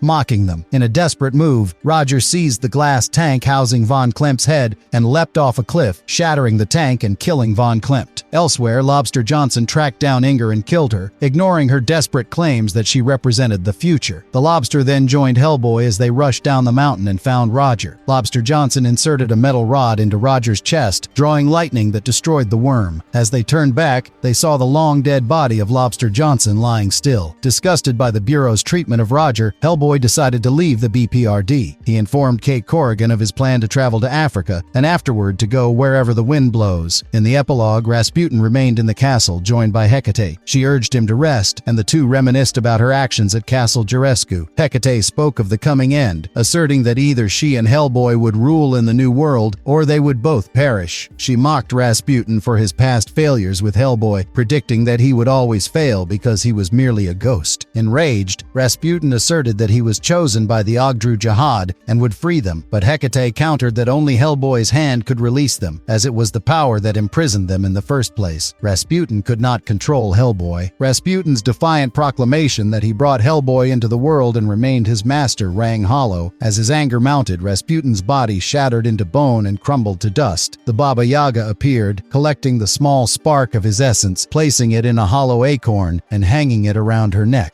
Strange Places, The Third Wish. Three mermaid sisters sought out the Bog Rush, an ancient and powerful witch of the sea, to request three favors. In exchange, the Bog Rush demanded that they drive a special nail into the head of her enemy. After his encounter with the Conqueror Worm, Hellboy traveled to Africa, where he met Malomi, a long-dead witch doctor. They sat together by the fireside, and Malomi shared that Kwaku Ananse, the spider, and the bats had foretold Hellboy's arrival. Hellboy explained his delay in getting there. Under Malomi's guidance, Hellboy drifted into sleep and began to dream. In his dream, Hellboy found himself surrounded by a pride of lions who spoke his name. They told him this would be his last night in Africa and that he must never return. As the sound of a ringing bell filled the air, Hellboy awoke. He found himself on the coast, where Malomi led him to the water's edge to hear the sea call his name. Malomi then handed Hellboy the bell from his staff. Hellboy leaned over, pressing his ear to the water, and heard his name echo from the depths. Suddenly, a massive wave surged up, dragging Hellboy into the sea. The three mermaids were waiting for him. Despite Hellboy's struggle, they managed to drive the nail into one of his filed-down horns. The pain overwhelmed him, and he blacked out. When Hellboy regained consciousness, he found himself chained in an underwater ruin. The Bog Rush stood before him, explaining that he could never escape as long as the nail and chains remained. The chains, she revealed, were forged from the bones of a man Hellboy had once hunted. The man's burning hatred for Hellboy imbued the chains with their unbreakable power. With their task complete, the mermaid sisters returned to claim their favors from the Bog Rush. The eldest wished for her lost lover to return. Her wish was granted, but her lover, now long dead, came back only to kill her, uniting them forever in death. The second sister, in love with a man from the surface, wished to become human so she could be with him. The transformation came, but as a human, she drowned beneath the sea. The youngest sister had a different request. Her father had died long ago, and a shrine had been built in his honor, but his spear was lost. She asked for the spear to be returned. The spear rose from the ocean depths, and she took it, swimming away with one last look at the bound Hellboy. With the sisters gone, the Bog Rush turned her attention back to Hellboy. She intended to kill and dismember him. When Hellboy asked why, she coldly responded that it was for nothing less than the salvation of the world. The youngest mermaid returned to her father's shrine, her heart heavy with the weight of recent events. Standing before her father's grave, she confessed that her sisters had perished, victims of their own desires. She told him that his long-lost blade had finally been returned. To her surprise, the ghost of her father appeared, his expression solemn. He rebuked her, saying that it had been wrong to attack Hellboy, as he had never harmed her. True honor, he explained, wasn't found in old relics or bones, but in the actions of their children. By her deeds, she had condemned him to burn in hell. Meanwhile, the Bog Rush reiterated to Hellboy that he must die for the world to survive. Hellboy, defiant, reminded her that he had spent 50 years fighting monsters, which made him the good guy. But the Bog Rush, haunted by a vision of the future, disagreed. She saw a time when Hellboy would die, his right hand taken and used to release the dragon, Ogdru Jihad, bringing about the end of the world. The Bog Rush's plan was gruesome. She intended to dismember Hellboy, sending his remains to the witches he had wronged, his left eye to the Baba Yaga, and his empty skin to Hecate. She would consume his heart and blood, then feed his right hand to a whale, the oldest creature on Earth, ensuring that when the whale died, the hand would be lost forever in the pit of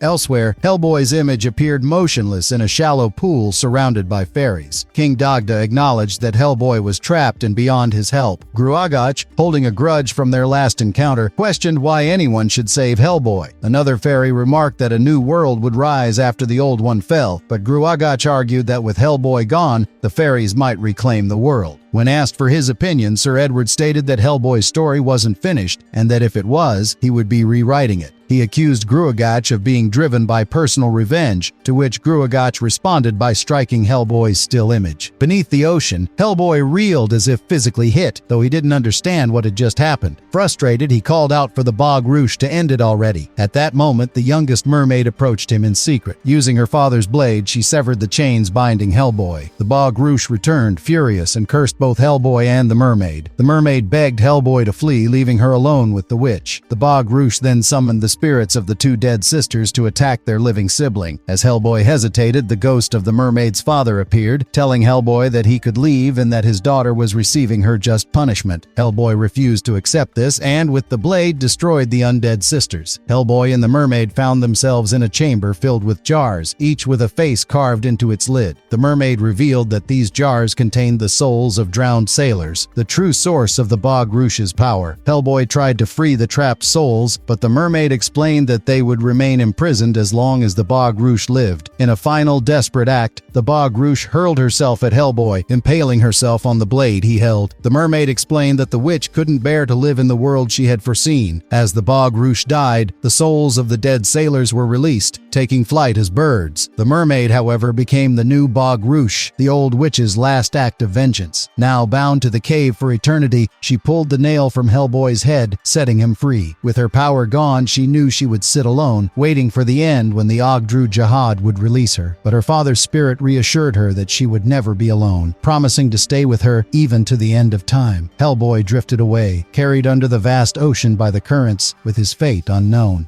The island. Hellboy washed up on a desolate shore littered with the wreckage of beached ships. Drawn by an eerie stillness, he boarded one of the ships and found a group of sailors. They welcomed him, and before long, Hellboy found himself sharing drinks with them. But then, a loud noise echoed through the ship, drawing his attention to the window. When he turned back to the sailors, he realized they were nothing but long-dead corpses, their skeletal remains still posed as if in mid-conversation. Disturbed, Hellboy stepped outside and was met by Hecate, who seemed almost pleased that the Bog Rouge had failed to kill him. Once again, she urged Hellboy to join her and bring about the end of the world, but he refused, standing firm against her dark temptations. Continuing his journey, Hellboy stumbled upon a foreboding castle on the island. Ignoring his better judgment, he decided to explore its shadowed halls. Elsewhere, within the castle's walls, a grim scene unfolded. A priest, accompanied by a group of knights, condemned an old man. The ritual was brutal. They impaled him with numerous spears, causing thick yellow blood to seep from his body, spilling out of the castle and into the grounds beyond. As Hellboy stepped into the strange yellow blood, a monstrous creature began to rise from it. Instinctively, Hellboy attacked, but despite his strength and determination, the creature's massive claw impaled him, leaving him gravely wounded. As Hellboy lay dying, the old man, in his final moments, spoke to the priest. He prophesied that he would die, only to rise again in 500 years. Hellboy's lifeless body fell next to the old man's, and as Hellboy's blood mingled with the yellow fluid, it sparked a sinister revival. The old man, once near death, began to stir, his life renewed by the blood of Hellboy. Hellboy found himself standing in a vast, featureless plain beside Malomi. Confused, he asked if he was dead, admitting that he wasn't ready for it. Malomi simply replied, "Then you should live." Hellboy woke at the feet of the old man who had been impaled by the creature. The old man, now resurrected, revealed that he had been reborn from Hellboy's blood. He began to recount his story to Hellboy, explaining that in the 1500s he had been a young priest in the New World. Beneath the city of Tenochtitlan, he had discovered the secret history of the world, inscribed on 3 golden tablets. But the tablets were destroyed, and the man was turned over to the Inquisition. Eventually, he escaped and was brought to this island, becoming a living repository of ancient knowledge. The old man recited the true history to Hellboy. Long ago, one of the Watchers took fire from the air and used it to create the Ogdru Jahad. From the Ogdru Jahad, 369 Ogdru Hem emerged. The Watchers waged war against the Ogdru Hem until only the Ogdru Jahad remained.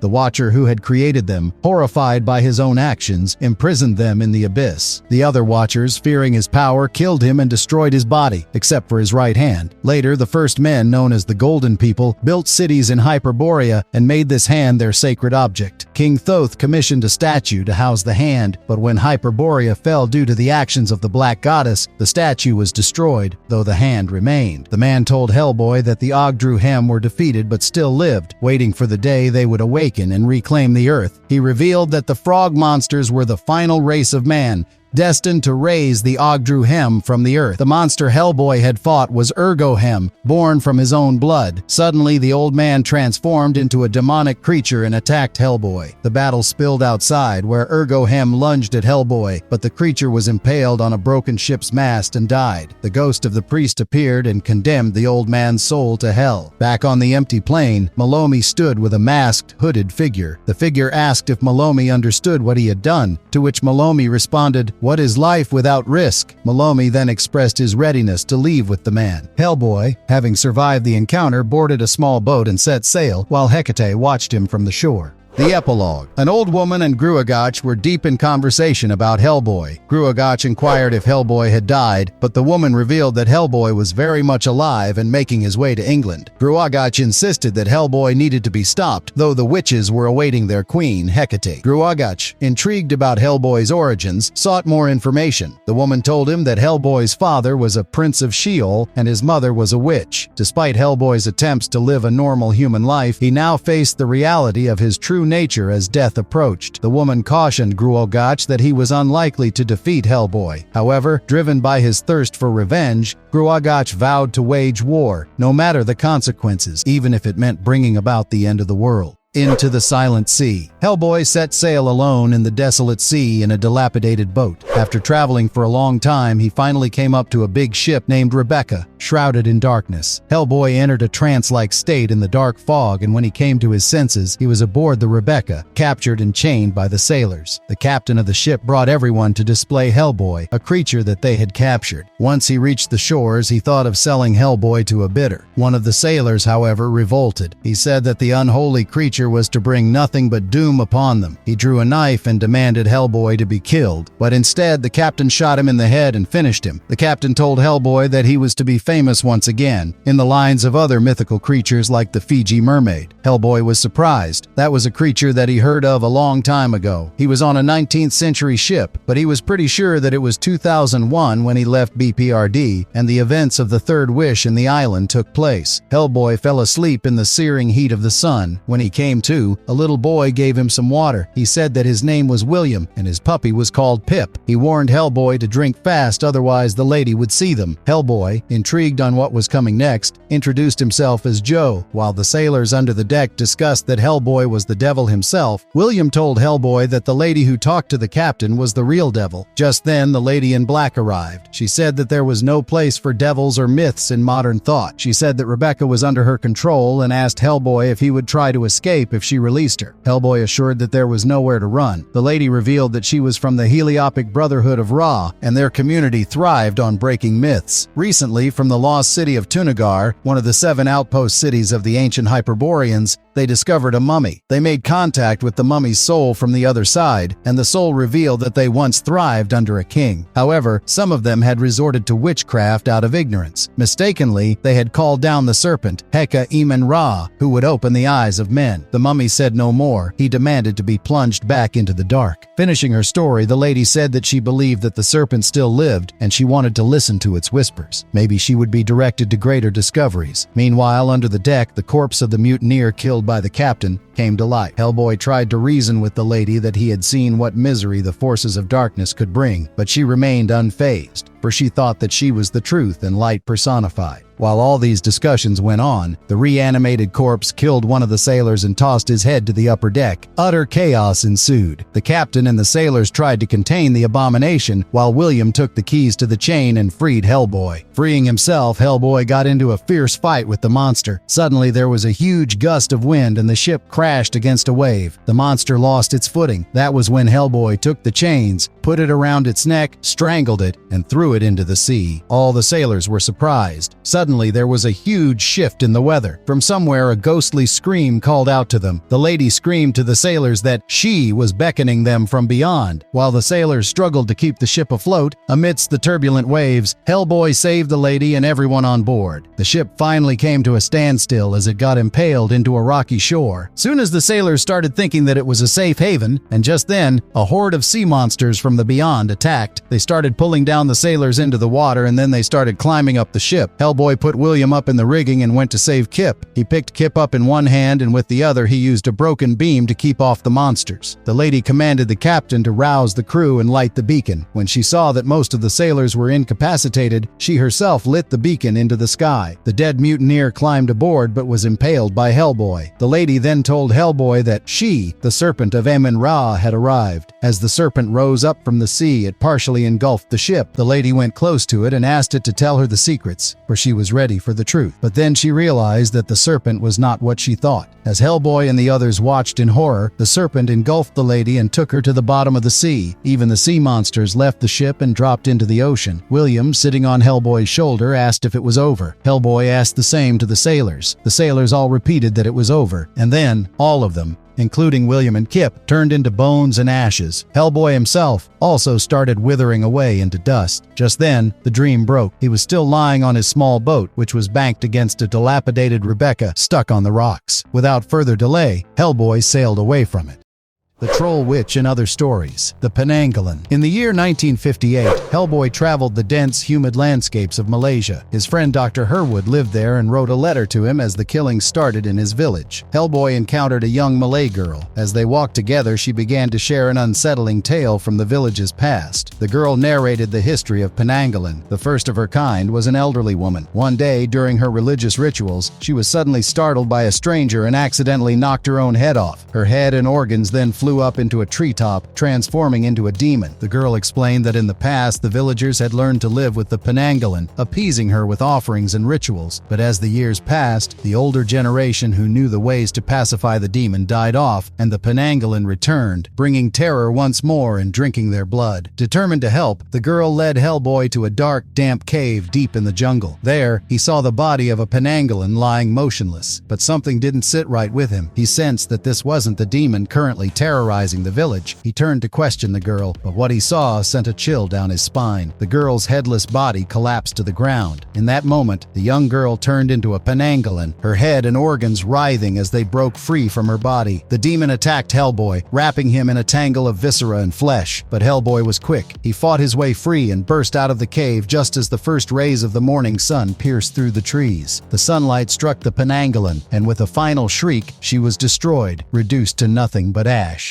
The Hydra and the Lion. In 1961, Hellboy made his way to the remote wilderness of Alaska. He learned that a former circus strongman known as Hercules had recently passed away, and since then, strange creatures had been terrorizing the area. Hellboy met a local who had once known Hercules and asked if the man was truly the legendary hero, but he received no clear answer. Determined to uncover the truth, Hellboy set out to investigate and came across a young girl casually sitting atop a sleeping monster. The girl was busy yanking out the creature's teeth with a pair of pliers. Hellboy warned her to go home, but she replied that she was from Scytheron. She then offered to show Hellboy her collection of fantastical items, including an iron feather, a drop of centaur blood, and the tears of Queen Megara, shed for her murdered sons. Concerned for her safety, Hellboy insisted that she leave. In response, the girl revealed that she was half lion and proved it by unleashing a powerful roar. The sound awakened the sleeping monster and Hellboy struck it, shattering its jaw. But as the creature's head split in two, Hellboy realized it was the Hydra. The situation quickly escalated as the Hydra's two heads multiplied into three, leaving Hellboy outnumbered. Suddenly, a lion appeared out of nowhere, attacking the Hydra before vanishing just as quickly. Seizing the opportunity, Hellboy tied the Hydra's three heads together. With the battle over, he returned to BPRD headquarters. Back at the headquarters, Trevor Brittenholm and another professor discussed the enigmatic girl's identity. The professor recalled that Hercules had once killed the thespian lion in the forests of Scytheron and wore its skin for the rest of his days. However, Hellboy doubted that the girl was merely the ghost of Hercules' old cloak. Bruttenholm offered an alternative theory. Hercules, in a fit of madness induced by Hera, had murdered his wife Megara and their children. His first labor to atone for these crimes was to slay the Nemean lion. Perhaps, suggested Bruttenholm, the girl was a manifestation of Hercules' lingering guilt. The story concluded with the spectral lion quietly sitting before Hercules' tombstone. The Troll Witch. In 1963, Hellboy went to Norway, investigating a series of brutal murders. His search led him to the home of the so-called Troll Witch. As he entered, the witch asked if he intended to kill her. Hellboy's response was non-committal, a simple maybe. The local townspeople had blamed trolls for the killings and had directed Hellboy to the witch. She then began to recount her tale. Once, there was a woman desperate for a child who sought help from a witch. The witch provided her with 2 flowers, instructing her to eat only one, which would grant her a child. The woman did as she was told and gave birth to a beautiful daughter. However, her desire for another child led her to consume the second flower. This time, her daughter was born deformed and troll-like. Though the parents wanted to get rid of the troll-like child, the 2 sisters shared a deep bond and loved each other dearly. Years later, a battle erupted between trolls outside their home. Ignoring her mother's warnings, the troll-like girl rushed out to join the fray. Meanwhile, the beautiful girl watched from the window, only to have her head ripped off by a troll, who replaced it with a cow's head, turning the girl into a cow. The troll-like sister, determined to save her sibling, journeyed to the troll fortress, slaughtered many trolls, and retrieved her sister's head. Hellboy, listening to the tale, interrupted to finish the story. The cow transforms back into a beautiful girl, who then marries a prince. The witch corrected him, saying that the girl remained a cow and eventually died. She then showed Hellboy her sister's dried head, adorned with flowers around her brow. The witch prophesied that one day, a woman would come to her seeking to bear children, and by eating the flowers, all her offspring would be beautiful. Before Hellboy left, the witch handed him the weapon she had used to slay the trolls long ago. She instructed him to place it at the entrance of the troll cave. The trolls would not dare to cross it, and when the sun rose, they would turn to stone. The Vampire of Prague. The tale began with an expansive overview of the numerous ghosts and ghouls that haunted Prague. Professor Gustav Kubin shared the legend of the Vampire of Prague. According to the story, during a time of plague, there lived a verger who was an avid gambler. With so many people dead, the man could no longer find anyone to play with, so he took to playing cards with the deceased. As a result of this blasphemous act, he was cursed to roam the night in search of victims. The only way to end his torment was if someone defeated him in a card game, but losing the game would mean death for the challenger. Hellboy eventually discovered the vampire's lair. Upon encountering the vampire, Hellboy threw a Vulcan 50 grenade at him. The explosion that followed only angered the vampire, who grabbed Hellboy and began to strangle him. Their battle took them across the city, ending when they crashed through the glass of a marionette shop. Hellboy seized a shard of the broken glass and decapitated the vampire. As Hellboy disentangled himself from the marionette strings, 5 small cards slipped out from a puppet's sleeve. The vampire, now in the form of a bat, flew away, leaving behind the contents of his pockets, including the cards. Hellboy inspected the cards and realized that his hand would have beaten the vampires. He pointed the cards at the bat and shouted, "Full house, dumbass!" As the sun rose, the vampire started burning up and crashed into a statue of Jesus carrying a cross and was reduced to dust, while Hellboy stood smiling. Dr. Karp's experiment. In 1991, Hellboy was dispatched to assist Pauline Raskin and her team in investigating a supposedly haunted house. The house had once belonged to Dr. Karp, known as the Grand Master of the Golden Lodge, the Heliopic Brotherhood of Ra. They were believed to be responsible for the San Francisco earthquake in 1906 and Tunguska forest explosion in 1908. Dr. Karp had mysteriously vanished in 1902, and the property remained in his sister's possession until her death in 1911. Over the years, the Bureau sent various psychics to examine the house, but nothing particularly alarming had ever been reported. Recently, a new blueprint of the house had surfaced, revealing a concealed basement room. Given the strange occurrences at Castle Glamis, the Bureau decided to keep the room sealed until Hellboy could investigate. When Hellboy finally entered the hidden room, he was ambushed by 2 men wielding electrified spears. While he was immobilized, Dr. Karp extracted some of Hellboy's blood and injected it into a chimpanzee strapped to a table. The chimpanzee broke free from from its restraints and quickly transformed into a demonic creature. The demon attacked the men, and although one managed to shoot it, both men were severely injured before the creature was finally subdued. Hellboy collapsed to the floor and later awoke in the same room, now covered in cobwebs. Confused, he asked Raskin how long he had been unconscious. She told him it had only been 2 seconds. However, the room was now filled with the long dead bodies of the men and the lifeless demon. The team concluded that Dr. Karp must have perished there and that his sister had bricked up the room to seal it off. Hellboy then noticed a syringe on the floor, still containing traces of his blood.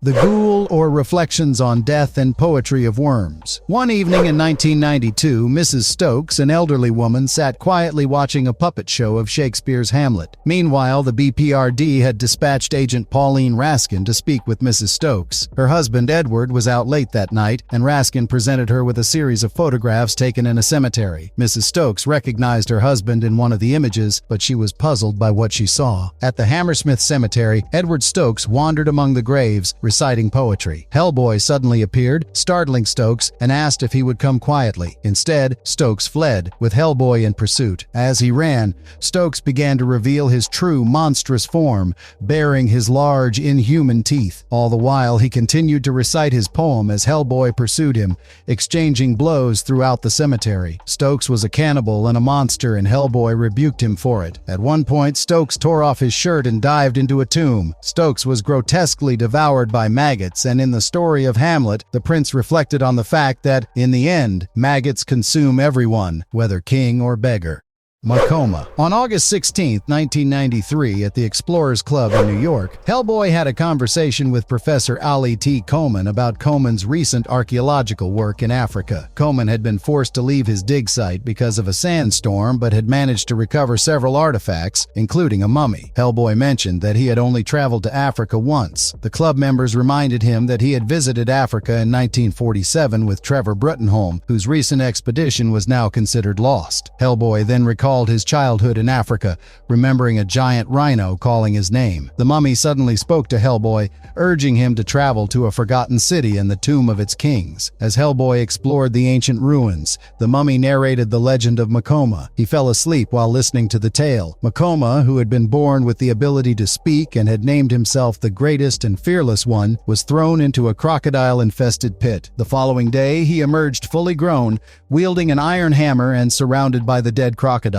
The elders informed Macoma of the land's troubles, prompting him to embark on a quest. During his journey, he met an old woman who gave him a bag to store the bones of his enemies, instructing him to carry it until they met again at the end of the world. Macoma encountered giants who attacked him upon hearing his name. After defeating them, he shrank them down and placed them in his bag. He also faced a fire demon whom he defeated. The demon tempted Macoma to kill him and take his power, but Macoma instead built a cage of sticks to imprison the demon. Macoma then encountered a man sitting in front of a town of singing people who invited him to stay and lay down his burden. Upon discovering that the town was actually a collection of corpses in a state of dreamlike death, Macoma decided to leave. The man, who had intended to enslave Macoma, summoned ant-men to attack him. After many days, the man offered to let Macoma go if he left the bag of giants behind. Macoma cleverly tricked the man into taking the cage of sticks instead, leading to the fire demon being freed and destroying the man and his town with flames. Years later, Macoma returned to the old woman's hut. While he slept, he dreamed of great chiefs in the form of lions and the spirit of Africa as a giant rhino. Upon awakening to a feast, he ate all the food,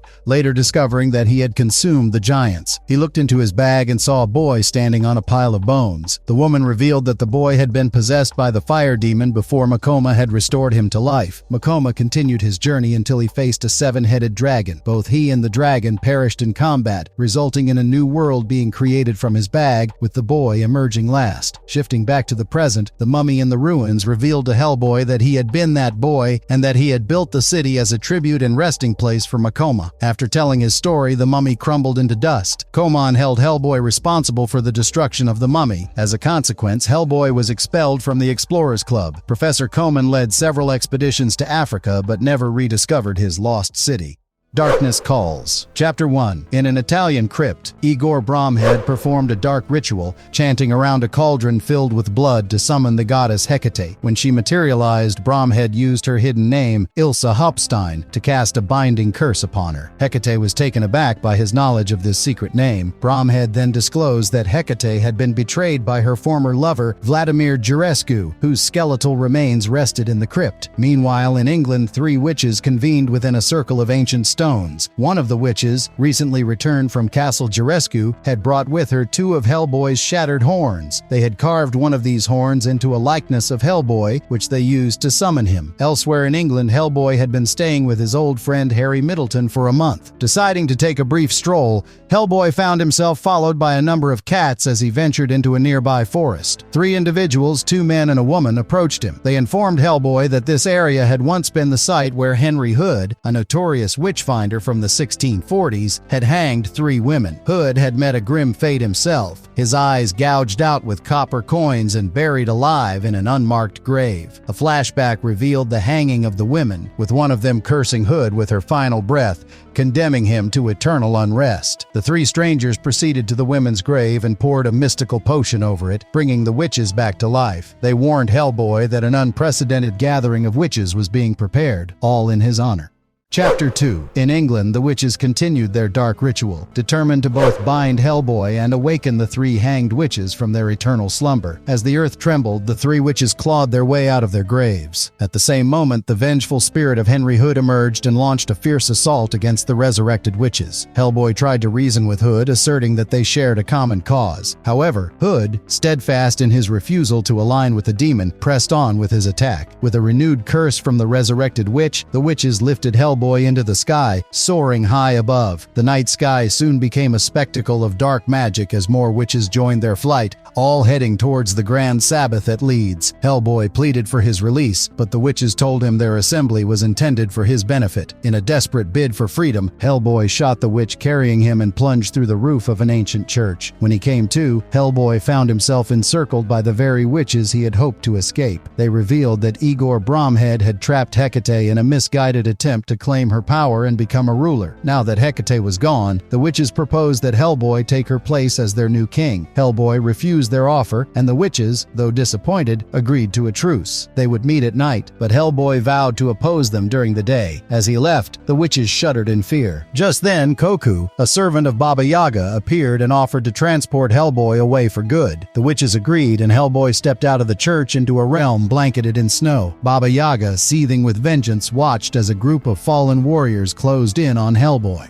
Chapter 3. In England, the witches convened to decide who should ascend as their next queen. Gruagach appeared before them, asserting that they already knew the right choice. The witches were uneasy about his suggestion, but Gruagach insisted that this person was their last hope to avoid extinction. Meanwhile, Hellboy found himself in a mystical realm beyond the thrice 9 lands and into the thrice 10th kingdom, a domain ruled by the formidable Baba Yaga. At her command, an army of skeletons surged forth to attack Hellboy. Outnumbered and overwhelmed, Hellboy fled toward the tree line. As he ran, a pack of giant wolves surged past him and engaged the skeleton army. A white wolf signaled for Hellboy to follow and led him deeper into the forest. The wolf guided him to a campfire where an old man sat. The man, introducing himself as the Leshy, offered Hellboy sanctuary for a single night as a gesture of defiance against Baba Yaga. However, the Leshy soon grew bored, transformed into a massive horned creature, and departed, invoking Perun, the father of the world, to aid him in his battle against Baba Yaga. As dawn broke, Hellboy awoke and made his way out of the forest, discovering that the skeletal army had been reduced to ruins. The Baba Yaga flew across her realm to the castle of Koschai the Deathless. She commanded him to kill Hellboy, promising in return to grant him his deepest desire, death itself. Hellboy then entered a house where he encountered the Domovoi, a Russian house spirit. The Domovoi warned him that Koschai was hunting him and revealed that Baba Yaga had concealed Koschai's soul to ensure he could not be killed. Meanwhile, Baba Yaga approached Perun, the storm god, declaring her intention to be the sole deity in her realm. Her skeleton warriors then struck down Perun, sealing her dominance.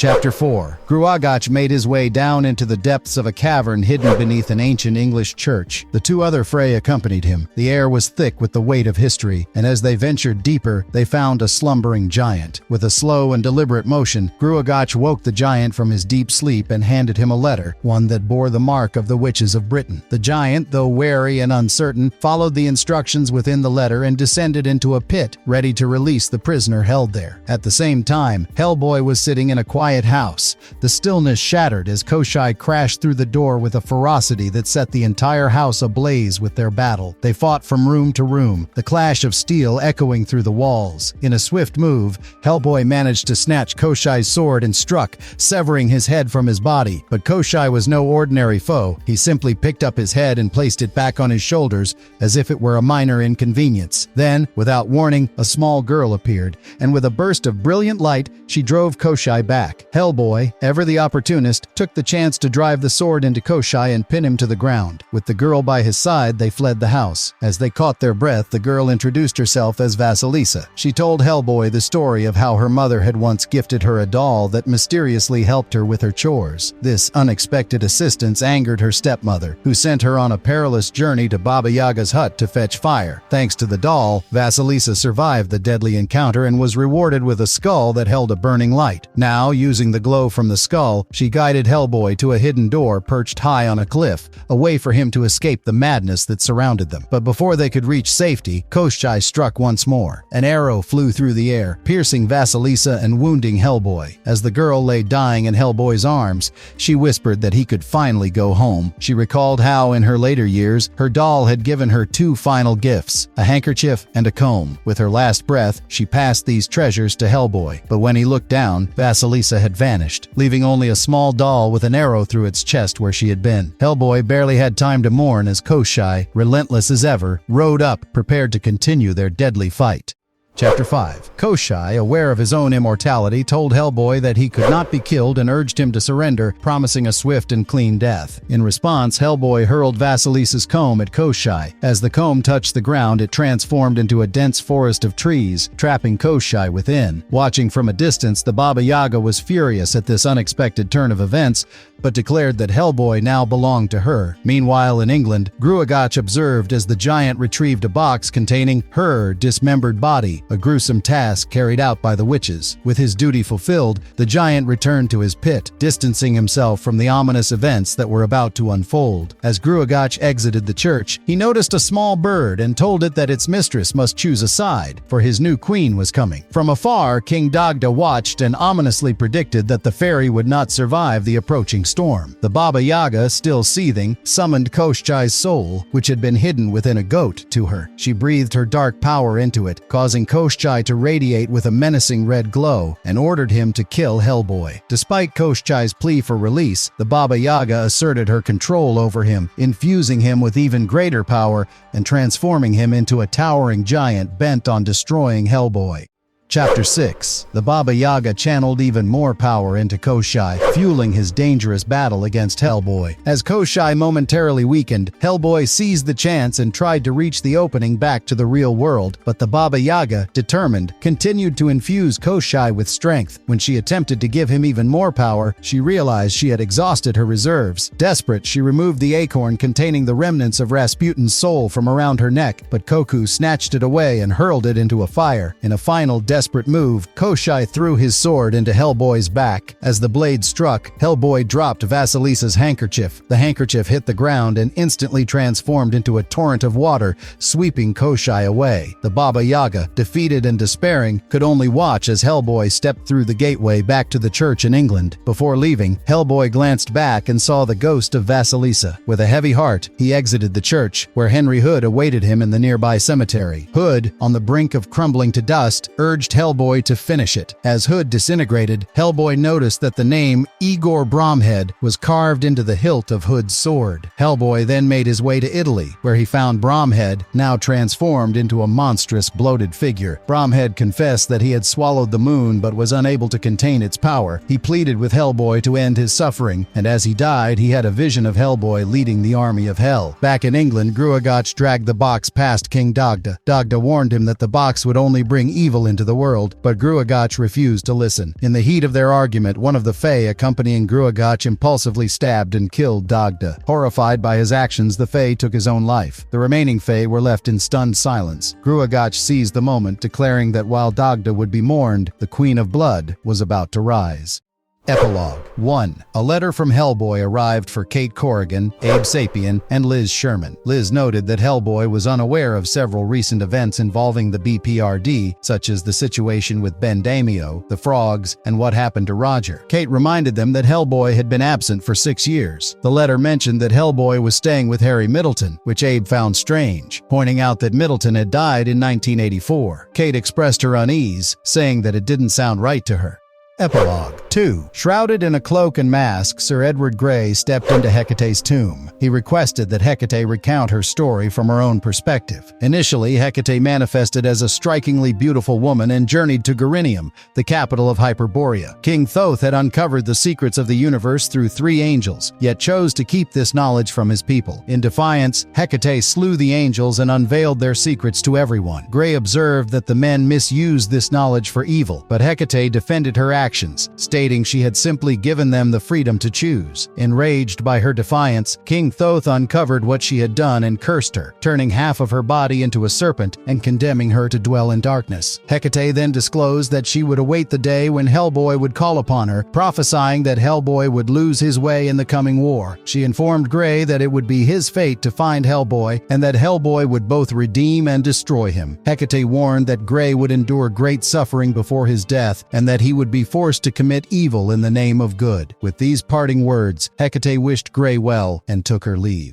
The Wild Hunt, Chapter 1. In a clearing, the funeral of King Dagda, the last monarch of the Tuatha De Danann, unfolded under Hellboy's watchful eye. With Dagda's death, Hellboy learned that the remaining members of this ancient race were destined to disappear from the world forever. Among the grieving crowd, Alice Monaghan, who had been seen as an infant in The Corpse, caught Hellboy's attention, but the scene faded as he awakened. A letter was handed to Hellboy by the sisters, revealing that, like Harry Middleton from Darkness Calls, they were no longer among the living. The letter came from the Osiris Club, compelling Hellboy to return to England. In a crumbling structure, he encountered 3 members of the club who mentioned their struggles in tracking his whereabouts and provided a brief recount of his adventures from the island to Darkness Calls. They informed Hellboy that giants occasionally rose from their graves and must be hunted down again. With 6 giants having surfaced, they extended an invitation to Hellboy to join their hunt, and he accepted. Elsewhere in England, Gruagach stood on a hill, encircled by fey creatures, holding a mysterious box. He announced that when the time came, the Queen would speak to the gathered forces and assemble a mighty host. The hunting party on horseback charged toward a bridge. In the midst of the chase, a spear was thrust into Hellboy by one of the hunters, sending him plunging into the river. The huntmaster then confronted Hellboy, declaring that he should have stayed away and that a demon would never sit on England's throne. With that, he activated the spear, electrocuting Hellboy.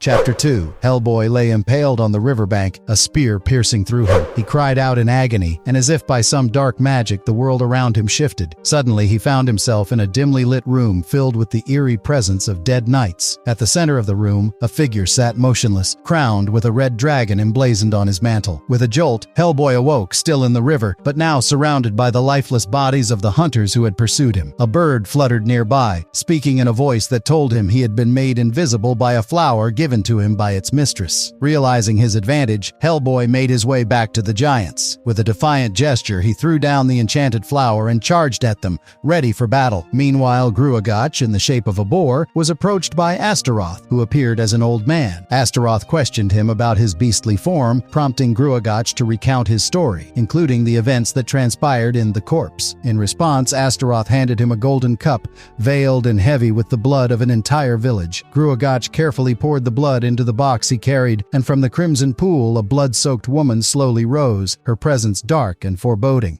Chapter 3. In Ireland, Hellboy made his way to Alice Monaghan's house. Alice mentioned that the fairies had started to appear to her once more. Hellboy apologized for not visiting sooner after Dagda's funeral, explaining that he had encountered some difficulties. Alice then informed him that they had to meet someone. A woman sat atop the box that had once contained her body. A witch approached, addressed the woman as the Queen, and informed her that the witches were in hiding, awaiting her next move. The Queen punished 2 witches who had betrayed her, but extended forgiveness to the rest for abandoning her her in the box, she summoned an army of forgotten beings to rise alongside her. Hellboy and Alice set out to meet Queen Mab. Alice warned Hellboy of an impending war, blaming him for the chaos because he had wronged Gruagach, destroyed Hecate, and refused the witch's crown, leading Gruagach to raise a new queen. When Mab appeared, she revealed that the new witch queen was intent on war and bloodshed. Mab explained that on the island a dead man had taken Hellboy's blood and had become the being Hellboy was destined to become. Hellboy had been created to bring about the world's end, and even if he resisted, Mab warned that he could not escape his fate. However, she suggested that his only hope lay with his mother and that he was destined to wear a crown and raise an army against the Queen of Blood, and then she left. Hellboy and Alice turned and were startled as a small creature appeared behind them.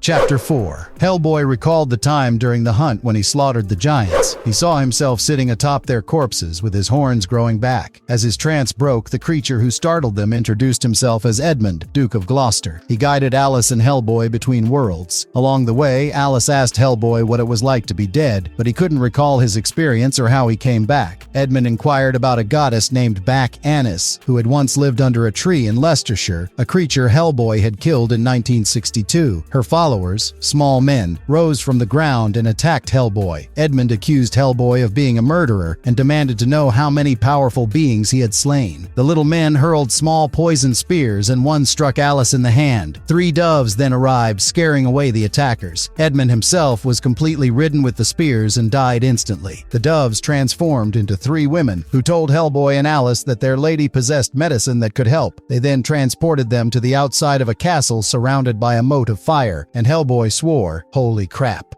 Chapter 5. As her army began to gather, the Queen of Blood sat with Gruagach resting his head in her lap. He expressed his desire to serve her better, hoping that his former power could be restored. She reassured him, promising that when the time was right, his strength would return and Hellboy would be his to claim. Hellboy learned from the bird women that the castle had been under siege by demons for 5 centuries. Determined to break the siege, he confronted the demon guarding the bridge. The demon overpowered Hellboy at first, tossing him around until a lesser demon in the fiery moat revealed a crucial secret. Armed with this knowledge, Hellboy shattered the demon's ring, causing the gathered legions to disappear. Inside the castle, an old man offered Alice a cup of medicine. As Hellboy turned, he was greeted by the sight of Morgan Le Fay, the lady of the castle. Meanwhile, the Queen of Blood welcomed an ambassador from Jutland, who promised that his king would fight beside her in the upcoming battle. He presented her with a crown, which she commanded him to forge into a knife to kill his king, and to craft an iron helmet shaped like 3 ravens. With a fierce declaration, she proclaimed that she would no longer be known as the Queen of Witches, but as the Goddess of War.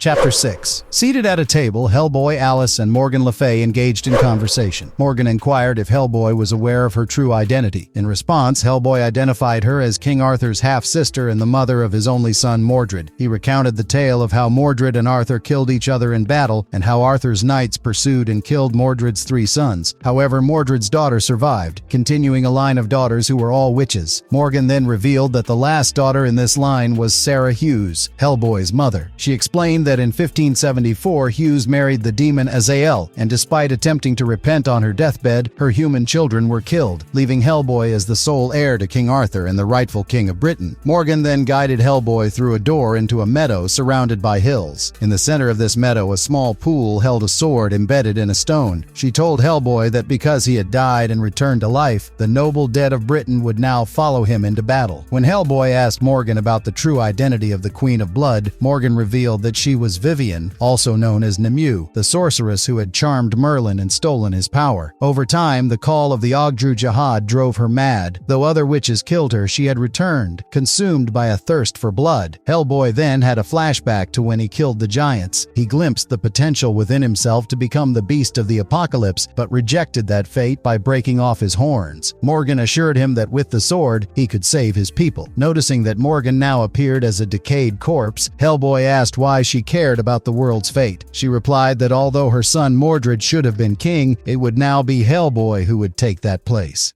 Chapter 7. As Hellboy wandered through the corridors of Morgan's castle, His mind churned with the revelations he had uncovered. He eventually entered Alice's room, only to find Vasilisa standing beside a sleeping Alice. Vasilisa warned Hellboy to be cautious. When Alice awoke, she asked him about Excalibur and why he hadn't claimed it. She also inquired if something significant had occurred before he arrived at her house. Though Hellboy recalled his encounter with the giants, he chose to remain silent. Alice then shared a dream she had, where she found herself in a chamber filled with noble knights. At the center, King Arthur stood and told her she was bound to the sword and would be the first to witness the crowning of the new king. She reassured Hellboy that everything would be fine if he took the sword. Hearing distant howls, Hellboy left Alice and encountered Astaroth, who informed him that the wild hunt was approaching. The demon mentioned that some believed King Vold led the hunt. Hellboy responded that others claimed the devil himself was at the head, but Astaroth corrected him, saying Satan had been asleep for nearly 2,000 years. Astaroth prophesied that one day Hellboy would descend to hell, kill Satan, and seize the crown of hell. He would wield his father's sword, lead Hell's army, and break down the walls of hell to create a paradise on earth. Hellboy's shadow loomed larger,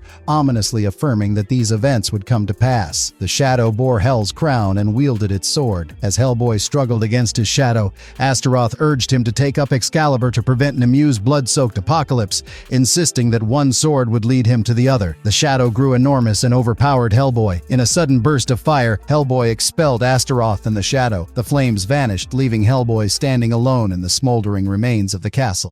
Chapter 8. Desperately searching for Alice, Hellboy made his way through the charred ruins of the castle. Upon entering her room, he was horrified to find her body reduced to ashes, still lying amidst the scorched remains of her bed. Vasilisa reappeared, questioning why he hadn't drawn the sword. Hellboy admitted his fear of his own violent tendencies, but Vasilisa reminded him that Alice had believed the sword would be his salvation. With great reluctance, Hellboy approached the sword, aware of the many figures from his past who were silently watching. Mab regretted that Dagda wasn't there to witness the moment. Among the observers were Astaroth, Sir Edward Grey, Malomi, the Baba Yaga, and Koku, all of whom looked on as Hellboy finally pulled the sword from the stone. In the blink of an eye, Hellboy found himself standing beside Alice, the sword now in his hand. Oddly, Alice seemed to have no memory of their journey to Morgan's castle. Meanwhile, Morgan was seated at a table, intently studying a game board where two skeletal armies, one black and one white, were positioned against each other with a red figure in the center. The Queen of Blood, brimming with arrogance, mocked Hellboy, declaring that even with the sword he was no match for her. Gruagach, desperate to reclaim his former power,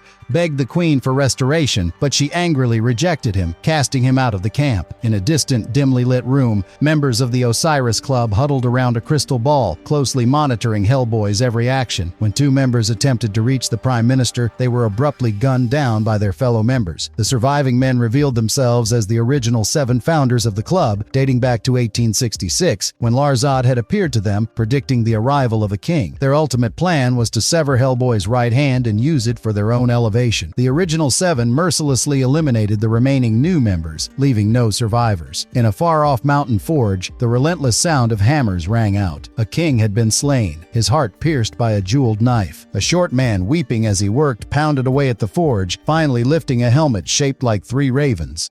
The Crooked Man and Other Stories. The Crooked Man. In 1958, deep within the Appalachian Mountains of Virginia, Hellboy found himself in a secluded cabin with a girl who had been bewitched. A local woman, convinced it was Cora Fisher, recalled seeing the two girls embroiled in a heated conflict. Meanwhile, a drifter named Tom Farrell stumbled upon a witch ball and presented it to Hellboy. Tom explained to the villagers how they could break the curse tied to the witch ball before he and Hellboy set out in search of Cora. Tom expressed a desire to visit his parents on the way, only to be met with the grim news that his mother had passed and his father had vanished since Tom left town years ago. As they journeyed together, Tom confided in Hellboy about his 20-year absence and his decision to finally return home. Hellboy, on the other hand, made it clear that he was merely passing through. Their conversation turned to the nature of the devil, with Tom asserting that the devil could not enter a church, implying that Hellboy was not the devil. He also pointed out that Hellboy didn't resemble the devil in any way. When they arrived at Cora's cabin, they discovered several witch balls walls, a scratched-out Bible, and a large bug sealed in a bottle, all hidden beneath the floorboards. Tom heard a voice and realized that the bug was Cora's demonic familiar. Hellboy, however, drew attention to something even more disturbing, an empty human skin lying on the bed. They decided to wait for Cora to return for it. Hellboy, curious, asked Tom about the time he encountered the devil. Tom recounted that when he was just 15, a girl named Effie Kolb had lured him into becoming a witch. He made a pact with the Crooked Man, a deceased local who served the devil. Though Tom fled, he held on to a lucky cat bone that had been part of the pact, which later kept him safe during his time serving in the Pacific. Despite its power, Tom never used it to harm anyone. A raccoon suddenly entered the cabin and crawled into the human skin, transforming back into the girl, Cora. She admitted that she had become a witch out of desperation but deeply regretted her choice. At that moment, Effie arrived riding an old, worn-out horse. She informed them that the Crooked Man wanted Cora back and that he was aware of Tom's return. Before departing, she gave Tom the horse, which transformed back into Tom's father and then died. Determined, Tom, Hellboy, and Cora set off up the mountain to the church where they planned to bury Tom's father. With trepidation, Cora paused as they drew close to the coal mines. The fear was clear in her expression. Tom revealed that the Melungeon witches, descendants of Roanoke's original settlers, haunted those mines. Despite this chilling revelation, they continued onward. Suddenly, the sky darkened and night descended upon them. From the depths of the mines, the witches called out to Cora,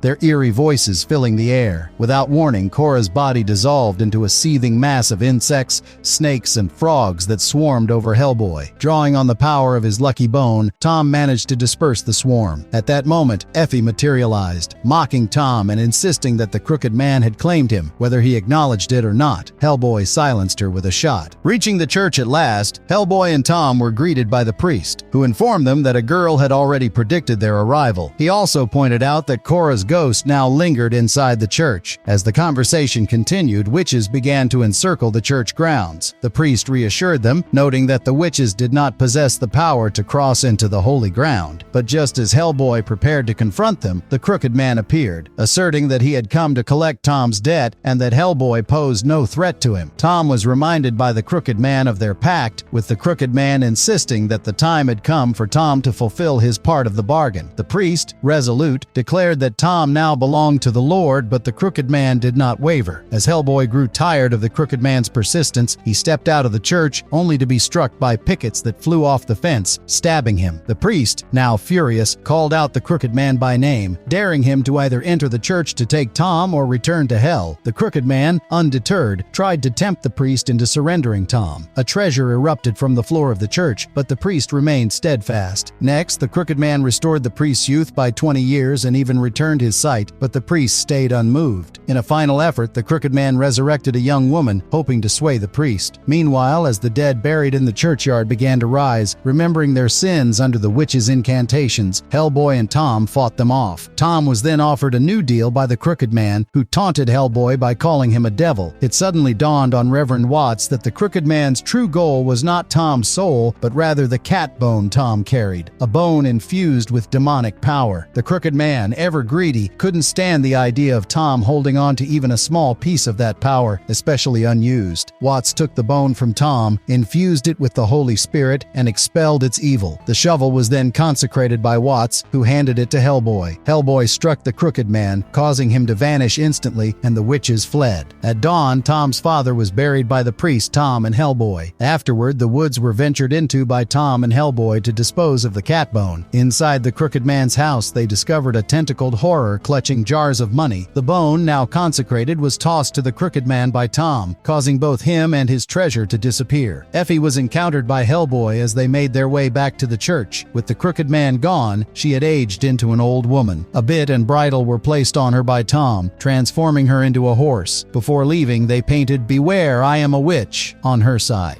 They that go down to the sea in ships. In Massachusetts in 1986, a psychic seeking shelter from the rain stepped into an antique store. As he browsed, a bookcase unexpectedly toppled over, scattering items across the floor. From the scattered objects, the psychic picked up a skull-shaped chalice and instantly felt a strong presence emanating from it. He asked the shopkeeper to sell it to him, but realized he didn't have enough money. The psychic then murdered the shopkeeper in cold blood and took the skull. A month later, Abe Sapien and Hellboy arrived on an island island off the coast of North Carolina. Hellboy picked up Earl Reeds, a local historian, and questioned him about a particular head. Meanwhile, the psychic and another man rode toward the island. The psychic, muttering as if possessed, guided them to the right spot. Upon reaching the island, the psychic lifted the skull high and called out to the pirate Blackbeard. Abe approached a cloaked figure on the beach. The figure shared that Blackbeard, notorious for his cruelty, was ultimately killed and beheaded. His body was thrown into the sea, where it swam endlessly around the ship in search of its head. Reeds recalled for Hellboy a memory from his childhood when he saw Blackbeard's headless body swimming in the waters, still searching for its head. He explained that the head had been passed from person to person before it was eventually lost. Hellboy noted that it seemed to have resurfaced. As Blackbeard's headless body approached, the psychic's companion demanded to manage the exchange. When the psychic refused, he was shot dead by the companion, who then pointed his gun at Blackbeard and demanded treasure in return for the head. Blackbeard killed the man and reclaimed his head. Hellboy and Reeds, who had just arrived, confronted Blackbeard, who responded by shooting Hellboy in the arm. On the beach, Abe watched as long-dead sailors emerged from the ocean. The cloaked figure revealed that these sailors had unfinished business with Blackbeard. Removing his cloak, the figure showed that he, too, was one of the undead sailors. Hellboy and Blackbeard engaged in combat, but the fight was interrupted when the dead sailors swarmed in, grabbed Blackbeard's head, and dragged it screaming back into the ocean.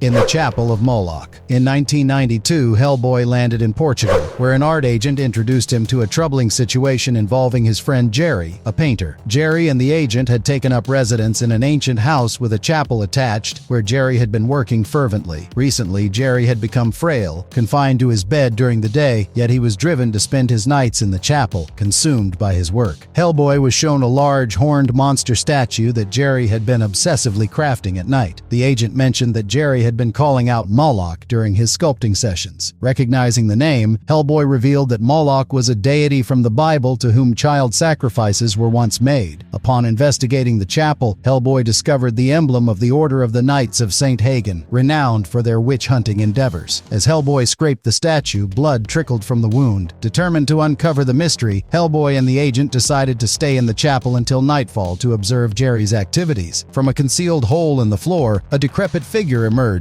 seizing Jerry and manipulating his hands as he worked. Hellboy intervened, forcing the entity to retreat and liberating Jerry from its control. The statue then came to life and attacked Hellboy. Despite Jerry's desperate pleas to stop, since the creature had been a source of much-needed inspiration, Hellboy engaged in combat with the monstrous sculpture. After some struggle, Hellboy was able to decimate the monster. Feeling devastated, Jerry lamented that his artistic career was over and he would never paint again. Hellboy retorted that this setback was not the worst fate he could face, suggesting that Jerry should also abandon his sculpting efforts. The Mole. 2 weeks before the events of Darkness Calls, Hellboy found himself in a curious setting, seated at a poker table with three spectral companions, Lady Celia Radford, Sir Albert Lindsay, and Harry Middleton. The ghosts, with their ethereal poker faces, were deeply engrossed in their game. Harry, peering curiously at Hellboy's left hand, asked about a prominent mole that had recently appeared. Lady Celia and Sir Albert chimed in with their own ghostly remarks, their voices tinged with the faint echoes of centuries past. As the game progressed, Hellboy's exhaustion caught up with him, and he drifted off into an uneasy slumber. In the midst of his dreams, the mole on his hand began to swell and distort, growing into an unnaturally large and grotesque shape. From this nightmarish growth, a full-sized black demon burst forth, its form writhing with malevolent energy. Hellboy's physical body lay motionless, a mere empty vessel as the demon's presence loomed ominously. With a sudden, chilling movement, Hellboy's right hand was wrenched from its place, floating away in the wind, while the demon seized the stone hand and began chanting in an ancient, guttural language. Hellboy awoke abruptly, his heart racing and sweat dripping from his brow. He sat up in bed, desperately trying to shake off the remnants of the dream's terror. With trembling hands, he poured himself a drink, trying to convince himself that the unsettling vision was nothing more than a nightmare.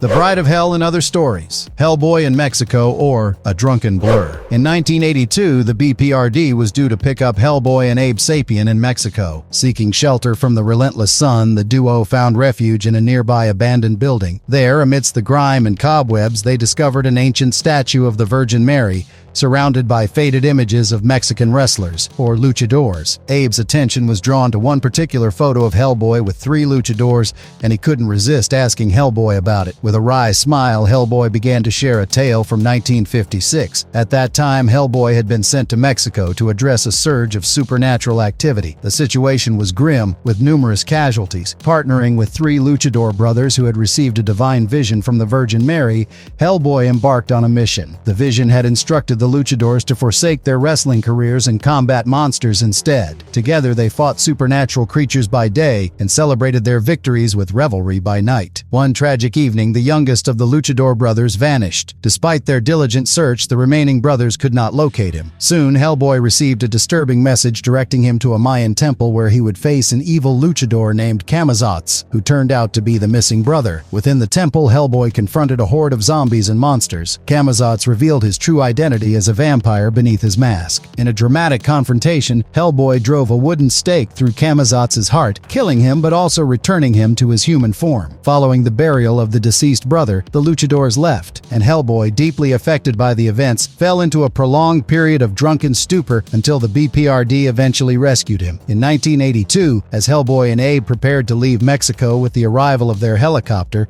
the narrative shifted to a small theater in Mexico. 3 children watched an old film from Guadalajara, dated August 3, 1956. Hellboy, in a luchador mask, was seen wrestling another luchador dressed as a panther. The children hollered and cheered for Hellboy as he fought in the movie.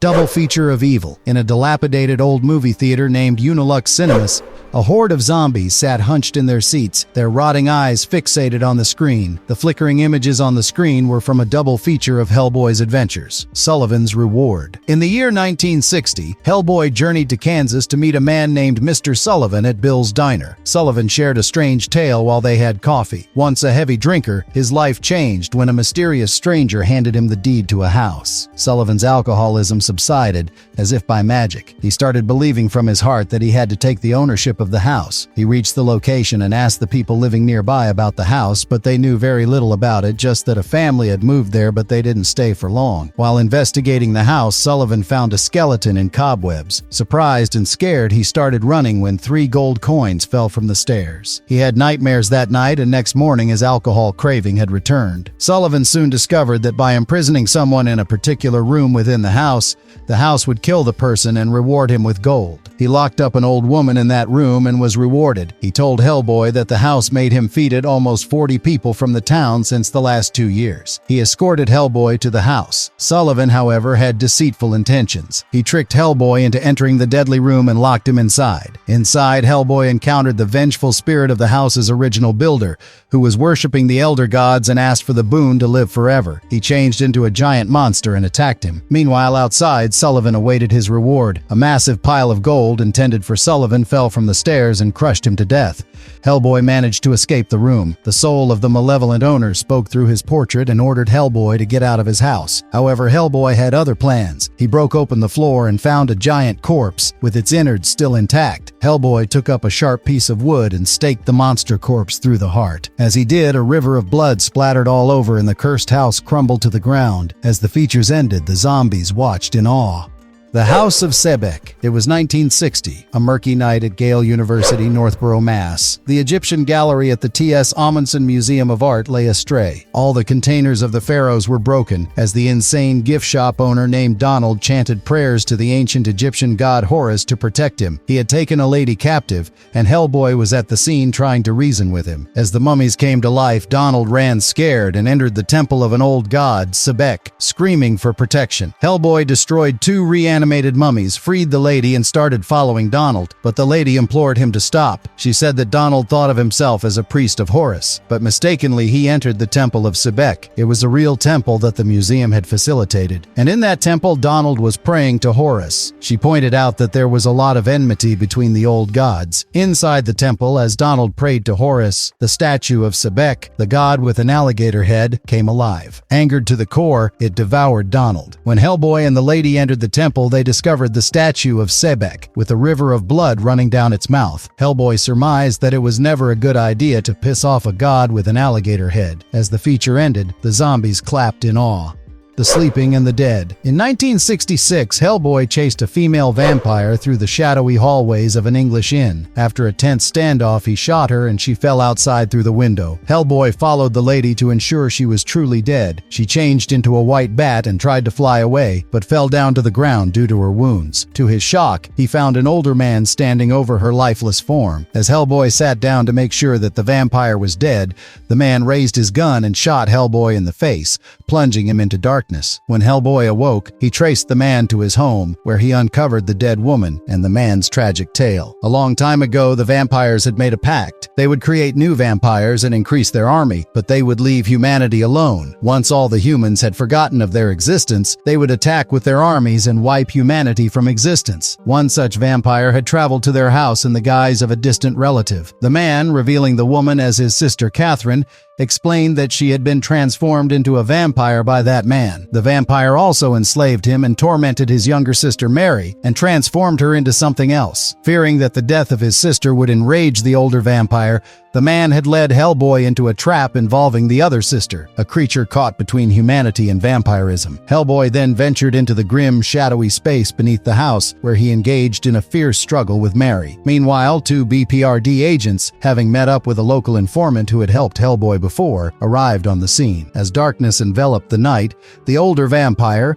now aware of his beloved Catherine's death, stirred the many vampires he had secretly bred over the years. The agents were quickly overwhelmed as vampires burst forth from the ground, forcing a desperate fight for survival. Amidst the face-off, Hellboy struck Mary through a wall. This action freed her from her suffering, as she always wanted someone to open the door for her. The ghost of Mary's pet kitten told Hellboy this and withered away. As the old vampire rose and was about to kill the old man, Mary appeared. She turned into a huge monster and crushed the old vampire in her hands. With their master defeated, the remaining vampires feel lifeless. Meryl's spirit, now freed from its anguish, noticed Hellboy, but could not recognize him. Hellboy watched as her corpse crumbled to dust, finally at peace. Hellboy emerged from the house, exhausted but triumphant, and rejoined the agents Joe, Bob, and Ted and went for a drink. The Bride of Hell. In 1985, Teresa Cipriano, an American tourist traveling through France, mysteriously disappeared. While the news offered little information, her father insisted that a special government unit was on the case. In a remote clearing, a dark ritual was taking place. Men in black robes holding flickering candles surrounded Teresa, who lay unconscious on a stone altar. Just as the ceremony reached its peak, Hellboy emerged from the shadows but got caught in a bear trap. A demon then swooped down, grabbing Teresa. With quick thinking, Hellboy shot the demon and rescued her. As they fled through the dense forest, Hellboy stumbled upon the ruins of a church dedicated to Saint Hagen. Within the ancient stones, a monk began to share the legend of Saint Hagen. Back in 1291, during the Crusades, Hagen Douglas had been captured by the Mamelukes near Acre. They executed him, beheaded him, and sent his body back to demoralize his men. Yet, during the final battle, Hagen rose from the dead and fought on, headless. Although the city fell, 47 knights witnessed this miracle and founded the Order of the Knights of Saint Hagen. These knights remained in the Holy Land, fighting dark forces until Pope Clement recalled them to France in 1307 to oversee the arrest of the Knights Templar. Some of them continued as inquisitors, but others sought refuge in the church, abandoning violence. However, a devil followed them and gradually claimed the lives of the remaining monks. Leaving Teresa with the monk, Hellboy set out to confront the demon. He tracked it to its lair, where the demon revealed itself as Asmodeus. The monk's story continued as he spoke to the sleeping Teresa about King Solomon's temple. King Solomon,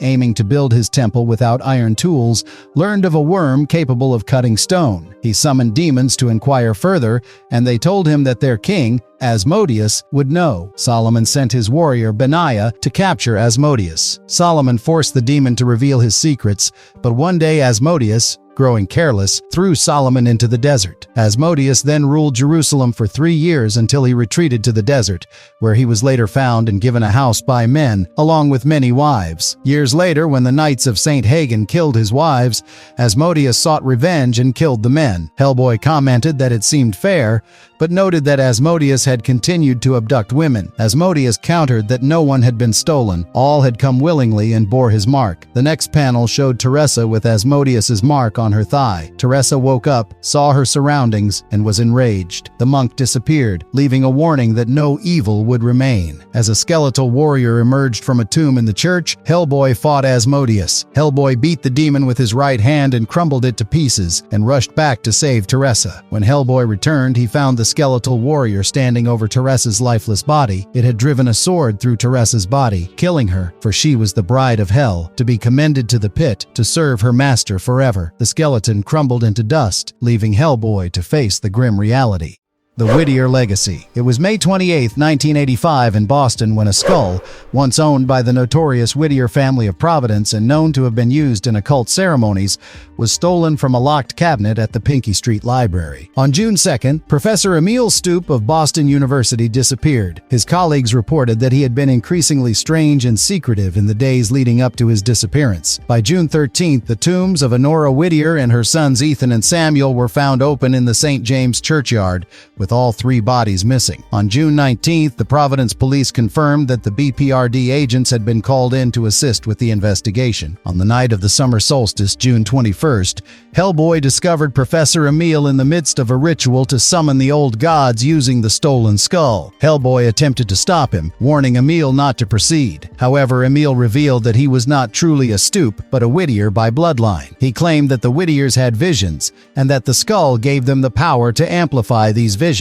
As Emil chanted the incantations, dark planets and the spaces between worlds appeared before them. Suddenly, one of the stolen corpses spoke to Hellboy, explaining that while these experiments were dangerous, they always wore a protective medallion made of gold. The corpse asked Hellboy if Emil was wearing the medallion, but Hellboy realized he was not. Emil was lost in a trance, and Hellboy tried to snap him out of it, but it was too late. Emil transformed into a monstrous creature and attacked Hellboy. In the chaos, Hellboy threw the gold medallion at the monster, which immediately reverted back to Emil. Hellboy reminded Emil that he had warned him, but Emil's mind was still lost in the vast darkness where the monster had snapped him in half. Emil's body in the real world crumbled into a skeleton and withered away. In the end, Hellboy sat down with the dead bodies and reflected on his wish for his cases to be resolved with such ease. Shadow Theater. Part 1. It was July 7, 1979, in England, and Anastasia and Hellboy went out for a gathering at the museum under BPRD, for which Anastasia worked. There, the guests and reporters swarmed upon Hellboy to get an exclusive. However, Dr. Hobart from the museum took Anastasia away and told her to stop mingling with Hellboy, as he thought Hellboy was unpredictable. When Anastasia said that it was none of his business, he replied that if Anastasia did not look for her own interests, then he would take matters in his own hands. Anastasia and Hellboy went into a bar for a drink where Hellboy received a call. It was Dr. Broom, and he asked Hellboy to return to BPRD for some important work. However, Hellboy said that he needed a sabbatical. Next morning, they flew to Turkey. Anastasia wanted to track a story of shadow puppets. Hellboy and Anastasia delved into a conversation about shadow puppetry. Anastasia shared that this ancient art form held deep cultural significance in Turkey, often revolving around the characters Karagöz and Hasavat, much like the iconic duo Punch and Judy in the West. She explained that unlike other types of puppets, shadow puppets were flat, colorful figures attached to sticks. The puppeteer skillfully manipulated them between a lamp and a screen, creating an illusion of moving pictures for the audience. Hellboy, however, admitted that puppets had always given him the creeps, having had unsettling experiences with them in the past. Their discussion then shifted to the origins of Karagöz and Hasavat. Anastasia recounted a legend that these beloved characters were based on two real men who worked on a mosque's construction. Their playful arguments and banter entertained their fellow workers but also caused delays. Eventually, their antics led to their execution as a warning to others. Hellboy was shocked at the idea that these men were killed for making others laugh. Anastasia, though, noted that this was just one version of the story and mentioned her mentor, Howard Moram, who believed he had uncovered the first puppet theater dedicated to these legendary characters. She believed that Howard contacted her because she was drawn towards the occult. They drove to the old city of versa, as Anastasia wanted to look into the story of puppets to ascertain the existence of Soren Artea. Later, Professor Morham explained to Hellboy the series of mysterious mishaps that had been occurring at the archaeological dig site. He introduced Professor Soraya Boz, who was working with him on the project. Professor Boz mentioned that the workers had reported seeing shadowy figures during these incidents. Morham then described a recent event where a worker had been killed when a seemingly stable wall suddenly collapsed, leading many of the workers to abandon the job out of fear. He emphasized that neither he nor Boz believed the cause was supernatural, but he acknowledged that the situation was becoming increasingly difficult to manage. Hellboy offered to help by examining the site, recognizing that the workers might be more likely to resume their duties if they felt the situation was under control, even if that meant addressing any potential supernatural threats. Suddenly, they heard a scream and followed it to the courtyard. There, the locals said that living shadows had come and killed one man. Anastasia pointed out that they were shadow puppets. Just then, Hellboy saw one of those shadows trying to escape. When they tried to catch it, it dropped burning embers on a man and escaped. At night, they went to the excavation site where Karagöz and Hasavat were killed. There, they encountered a big ghoul. When they asked questions, the ghouls escaped. It crashed through a wall and Hellboy and Anastasia fell into the rubble. But then, as they gathered themselves, they found that they were not in Kansas anymore.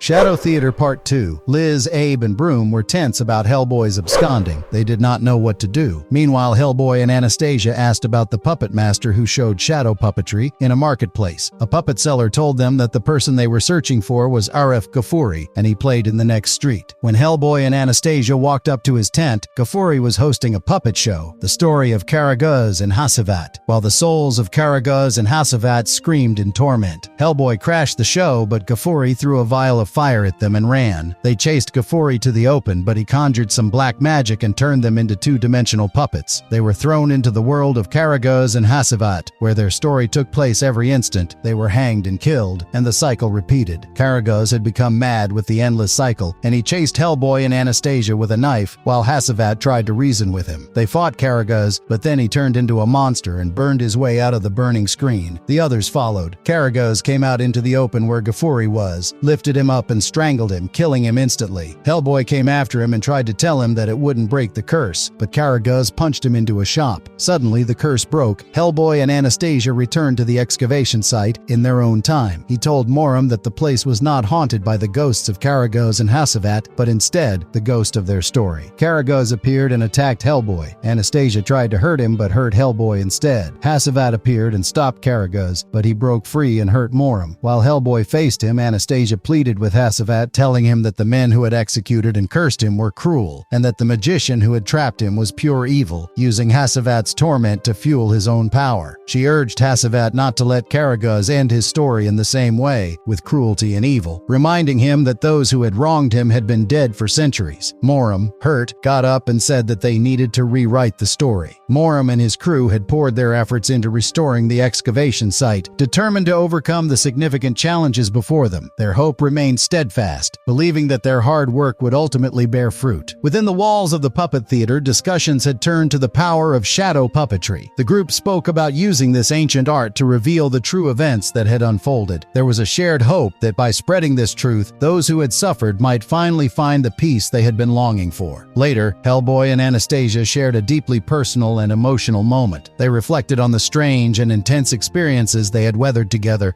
acknowledging the trials they had faced. Despite it all, their connection remained strong, and they expressed a mutual desire to stay by each other's side, ready to confront whatever lay ahead. With a shared smile, they embraced and quietly locked the door behind them, sealing their bond with a sense of unspoken understanding.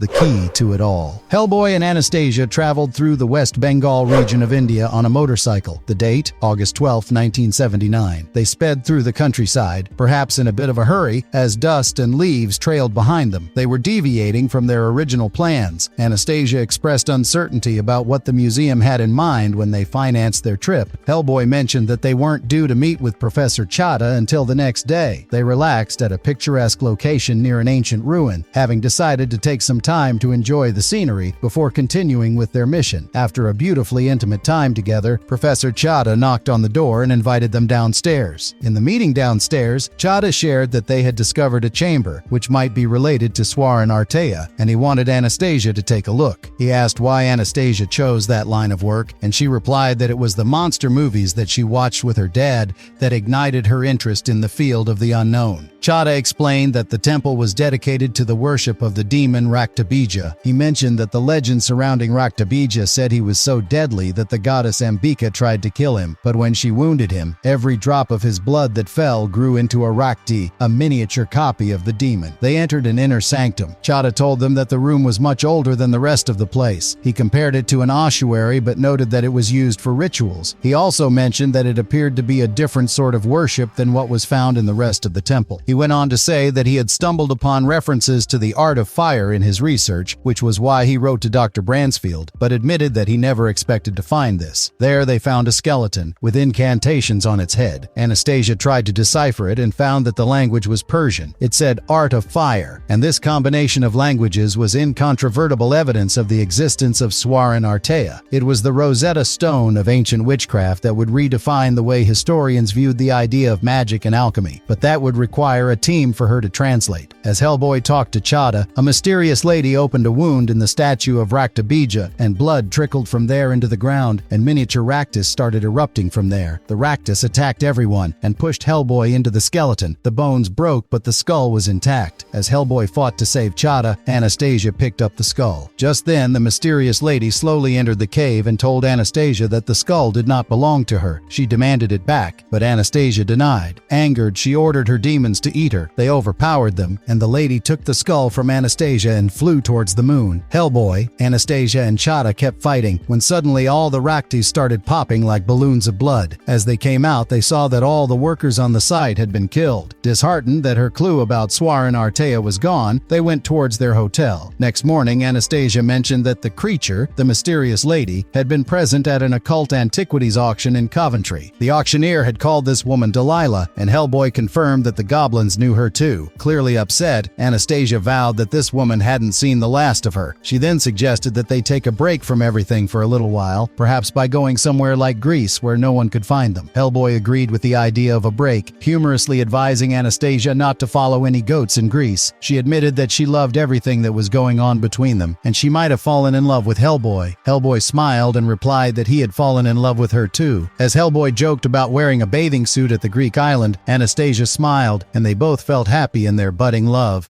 Conqueror Worm. Chapter 1. The year was 1939, and the shadow of war stretched across Europe. In a secluded corner of Austria, nestled within the ominous walls of Hunte Castle, something sinister stirred. The castle harbored the Nazi regime's most audacious and terrifying project, an attempt to reach the stars before anyone else. It was here that Lobster Johnson led a brave band of American soldiers through the darkened woods, their mission clear but perilous, to stop the Nazis from launching their mysterious rocket. As they drew nearer, the sounds of frantic preparations echoed through the night, Nazis racing against time to send their prized scientist, Ernst Oeming, into space. But the Americans were relentless. Bursting into the castle, they unleashed hellfire on the Nazi scientists, cutting down their enemies with precision. Flames licked the ancient stone walls as the castle began to burn, and Oeming's rocket, once poised to escape Earth's gravity, crumbled with the Nazi dream. The year was 1939, and Lobster Johnson's mission seemed complete. 61 years later, the world had changed, yet the shadows of the past lingered. In a dimly lit briefing room, Thomas Manning recounted that fateful night to Hellboy and Roger. He revealed that the story didn't end in 39. Oeming, the scientist believed to have perished in the attack, was far from forgotten. His body, retrieved by the Nazis and hidden in the burning castle, remained a mystery until now. Manning placed a satellite photograph before them, a chilling image showing Oeming's capsule returning to Earth, its trajectory aimed directly at the charred ruins of Hunte Castle. Manning introduced the pair to Laura Karnstein, their local guide for the mission, but there was a darker twist to the tale. With Laura and Roger dismissed, Manning confided in Hellboy about a grim precaution. Roger, reanimated and powerful, carried within him a bomb, small but deadly enough to end his existence should he become a threat. As they trekked towards the castle, an old man appeared on their path, his words heavy with warnings of hauntings. When he revealed a Nazi uniform hidden beneath his coat, Hellboy's instinct kicked in, and he struck the man down, but Laura intervened, insisting she would handle the situation. After the others moved on, she coldly shot the old man and watched him fall from the cliffside. But even death seemed powerless there. The man rose again, his coat flapping open to reveal a symbol that chilled the blood, the lobster claw. The castle loomed ahead, a fortress of secrets. Laura led the way, but as Hellboy and Roger followed, they were ambushed. Sniper fire ripped through the air, sending Roger tumbling over the edge. Hellboy's hand reached out in desperation, but Roger let go,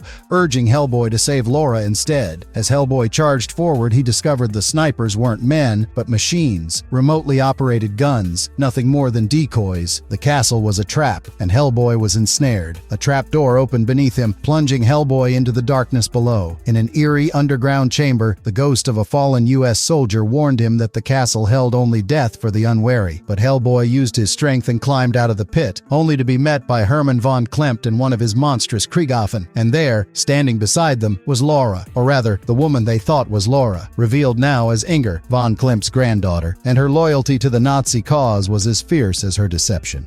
Chapter 2. Hellboy slowly regained consciousness, his head throbbing as he found himself strapped into an electroshock harness. Blinking away the haze, he saw Hermann von Klempt's familiar, menacing face looming above him, flanked by Inger and the hulking Kriegwaffe. The cold, clinical light of the underground chamber cast eerie shadows on the walls as von Klempt taunted Hellboy, reminding him of their last fateful encounter in South America. He spoke with a twisted pride of his role in the dark aftermath of Vladimir Jarescu's resurrection, a chapter in Hellboy's life that was as painful as it was unfinished. Meanwhile, outside the castle, Roger had crossed paths with a figure who seemed to have stepped out of legend, Lobster Johnson himself. The lobster's presence was as enigmatic as ever, his face concealed behind the familiar mask, but his words were sharp with urgency. He revealed to Roger the truth about Inger. She was not just von Klempt's granddaughter, but a key player in the dark machinations that had survived the fall of the Third Reich. Johnson also confirmed a chilling fact. Hermann von Klempt had been the only survivor of the catastrophic events at Hunta Castle all those years ago. With grim determination, the two made their way into the labyrinthine caves beneath the castle, where they stumbled upon a chamber filled with Nazi-created humanoid machines,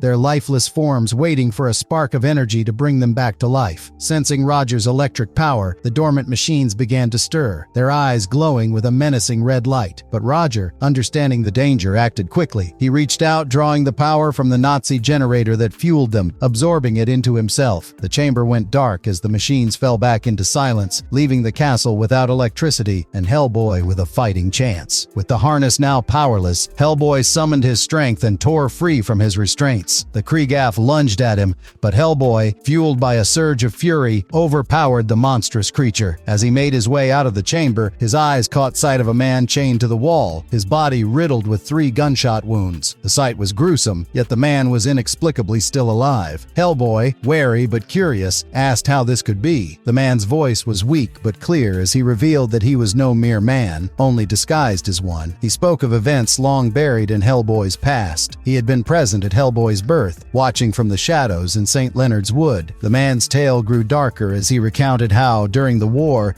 the Nazis had somehow reached out to ancient, malevolent beings from the depths of space. One of these entities had taken hold of Ernst Oyming's lifeless body and was now hurtling back to Earth aboard the Nazi capsule. With his last breath, the man handed Hellboy a small, strange device, explaining that it was the only thing capable of trapping the creature once it arrived. As the man succumbed to his wounds, his form shifted, revealing his true nature before he finally expired. Hellboy pocketed the device, his mind racing with the weight of what he had just learned. As Hellboy emerged from the darkness of the underground chamber, Roger met him, his form crackling slightly with residual electricity. But the lobster was nowhere to be seen, his presence as elusive as ever. The castle loomed above them, its secrets still echoing through its ancient walls as they prepared for the next battle that awaited them.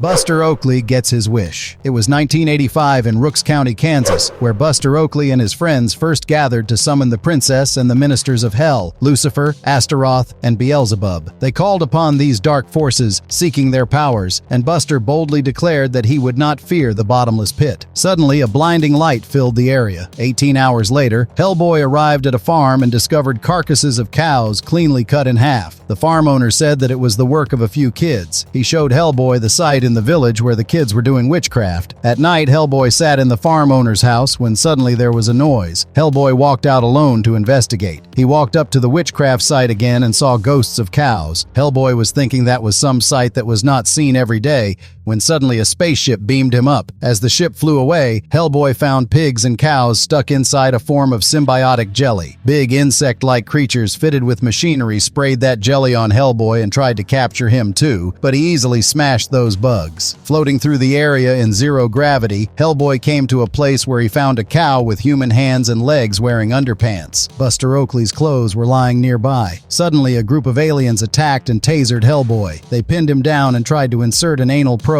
He broke the human cow free and both of them started fighting the aliens. A giant robot was activated and Hellboy started fighting it. Finally, as Hellboy and the human cow defeated the robot, the spaceship lost control and crashed into a farm. The aliens surrounded them and beamed them down. Hellboy and the Buster, the human cow, landed somewhere in Nebraska where they were chased by the locals. Hellboy called out for Buster, but he ran away and was nowhere to be found. Months later, somewhere in Nebraska, a group of new kids gathered in a broken storehouse and called out to the ancient gods with the same chants used by Buster once, and in the middle they placed Buster, the human cow, with a candle lit on his head. Hellboy in Mexico. Hellboy versus the Aztec Mummy. In 1956, Hellboy was sent to Mexico to investigate a series of mass killings, but he got drunk and disappeared. What transpired was unknown, however. Snippets of the events surfaced from the interviews of different people. This is one such story. The BPRD came to know of it when they interviewed Fernando Landa, the Blue Fury. He claimed that Hellboy told him this story in a drunken stupor. In the story, Hellboy followed the Aztec mummy to a churchyard, but it changed into a giant bat and threw him into the church. Inside the church, weird souls came to life. Hellboy left without confronting them. Just as he passed the graveyard, zombies rose up from the grave and attacked him. They were the minions of Quetzalcoatl, the Aztec mummy. Hellboy fought all of them. He broke off one of the zombies' hands and beat Quetzalcoatl with it. It changed back into its humanoid form. Hellboy broke its crown and revealed its face. A serpent, the actual Quetzalcoatl, broke out of its skull and tried to escape. Hellboy caught it midair. Just then, a gigantic projection of the mummy startled Hellboy and he fell unconscious. The serpent escaped, while Hellboy slept in the graveyard. The actual history of Quetzalcoatl was known later from the interviews of BPRD agents. Quetzalcoatl had gone to live inside the heart of his old priest and took him along with his great enemy, Tezcatlipoca. Since then, every so often that priest would come back. He was doomed to wander the countryside, sometimes on an invisible horse, sometimes on the wind. He left the land for miles around like a desert, bringing curses with rain to fall and crops to grow. The entire pantheon of Mesoamerican god monsters had been banished from the earth 1 billion years before Quetzalcoatl fell to the earth. Some said that the blood rituals performed by the Toltecs allowed these entities to be temporarily brought back to this world. Others maintained that a complete understanding of the origin of life and the true history of the earth had been embedded within those gods. The real Toltecs had warped the land with their blood sacrifices to build the pyramids and strange idols and bars. Those bars were set upon dark lands and sometimes magically disappeared. Hellboy gets married. It was 1956. The location was Mexico. Hellboy was having a drink with Lobster Johnson and he was sloshed already. A musical troupe passing by invited them to join. Though Johnson refused, Hellboy in his stupor spotted a beautiful lady among them and instantly joined their troupe. While the ominous troupe sang and moved forward, dogs howled and old ladies locked their windows and prayed. Reaching a deserted area, the troupe settled down and kept playing. Seeing the lady at unease, Hellboy asked her if she felt all right. The lady referred to Hellboy as his king and kissed him on the cheek. The next thing Hellboy knew was that he was getting married to the lady. The lady gave Hellboy a wedding ring and they took vows to be together in this life and the other, to be bound for all time. When Hellboy woke up in the morning, he realized that he had married an otherworldly being in front of an army of darkness. The lady turned, her eyes glowing. Hellboy tried to open the wedding ring, but it changed into a serpent and warned him that he swore an oath. Hellboy said, "Screw it, I want a divorce." His bride transformed into an undead and jumped at Hellboy. Hellboy shot her through the shoulder and ran. The serpent on his finger jumped away. An army of the undead surrounded him. He knocked one of them down and took a sword. Then he destroyed every undead soldier and took a spear from one of them. As the bride jumped at him, he impaled her through the chest with that spear. In her dying breath, she whispered, "Ah, my king, my husband, in this life and after." Then the bride withered away into bones and ashes. As Hellboy walked away, the ring serpent slithered away. The Coffin Man. Hellboy sat in the bar and had drinks with two men and talked about the ghoul lady who he got married to. Suddenly, a little girl burst in saying that her uncle was in danger. When reminded by the locals that her uncle was buried, she said that she knew it, but the Coffin Man had him. Hellboy jumped in to help without listening to the warnings of the locals that the Coffin Man was a brujo, a witch. Arriving at the graveyard, Hellboy found that all the graves have been desecrated. Hellboy told her to run home and promised her to bring her uncle back. Hellboy spotted the Coffin Man, who was writing incantations on the uncle's corpse. He called from behind, "Hey, jerk!" In the glimpse of an eye, the Coffin Man changed into a vulture and his donkey into a giant monster. The Coffin Man warned Hellboy to let him do his work, for the dead belonged to him. The uncle suddenly rose up and ran, now a zombie. Hellboy started fighting the donkey, Gergo. The Coffin Man ordered Gergo to hurt Hellboy but not kill him, as he thought that there was something interesting about him. Gergo beat the crap out of Hellboy. The next morning, the little girl and her family found Hellboy stuck on a giant cactus. When she asked about her uncle, Hellboy said that he got away. Elsewhere, the zombie sat alone over a mountain. The Coffin Man 2 Rematch. Hellboy talked to a lady shaman in a graveyard. He expressed frustration after spending 2 weeks in graveyards, waiting for the Coffin Man to show up. He was tired of waiting and decided that if the entity didn't come to him, he would go after it. As Hellboy paid her, the shaman commented on the relationship between the living and the dead. She noted that most living men prayed never to encounter the Coffin Man and wondered if the dead also prayed to be left alone. She suggested that if the dead did pray, they prayed for the living to pass them by. She said that the Coffin Man's house was in hell, so nobody saw it. She offered Hellboy the human name of the Coffin Man for some extra payment, but Hellboy refused and set forth towards his house. The Coffin Man's house appeared out of thin air. As Hellboy went in, he found a fireplace inside that dilapidated house with someone sitting in front of it. To his surprise, Hellboy found that it was the corpse of the shaman that had shown him the way. The Coffin Man, now in the form of a vulture, perched over the shelves and told him that the shaman should have known better than to show someone the direction to his house. He revealed that the dead shaman would eventually be resurrected and join the Coffin Man's collection of souls. She was now his to keep forever. The Coffin Man then expressed disappointment that Hellboy didn't remember their previous encounter, hinting that Hellboy had once known him in a different form. He criticized Hellboy for not using magic, implying that if Hellboy had chosen that path, he could have become powerful enough to destroy him. Hellboy, unimpressed, dismissed the idea, saying he didn't use magic. The Coffin Man finished by mocking Hellboy for being a drunk and stupid version of what he could have been, referring to Hellboy as a fool who merely pulled the Coffin Man's cart. As Hellboy advanced towards him angrily, there was a huge red blat of light. The Coffin Man had turned Hellboy into an ape, with his right hand intact. Hellboy escaped in the ape form and lost his senses somewhere on the way. When the sun rose, Hellboy found himself reverted to his original form, without any clothes on him. He was lying in the graveyard and he asked himself, "Where the hell are my pants?" House of the Living Dead. In 1982, Hellboy recounted to Abe Sapien that during his time in Mexico, he had encountered 3 brothers who were once wrestlers. These brothers had experienced a vision in which the Virgin Mary warned them of impending danger, urging them to abandon wrestling and prepare to battle monsters.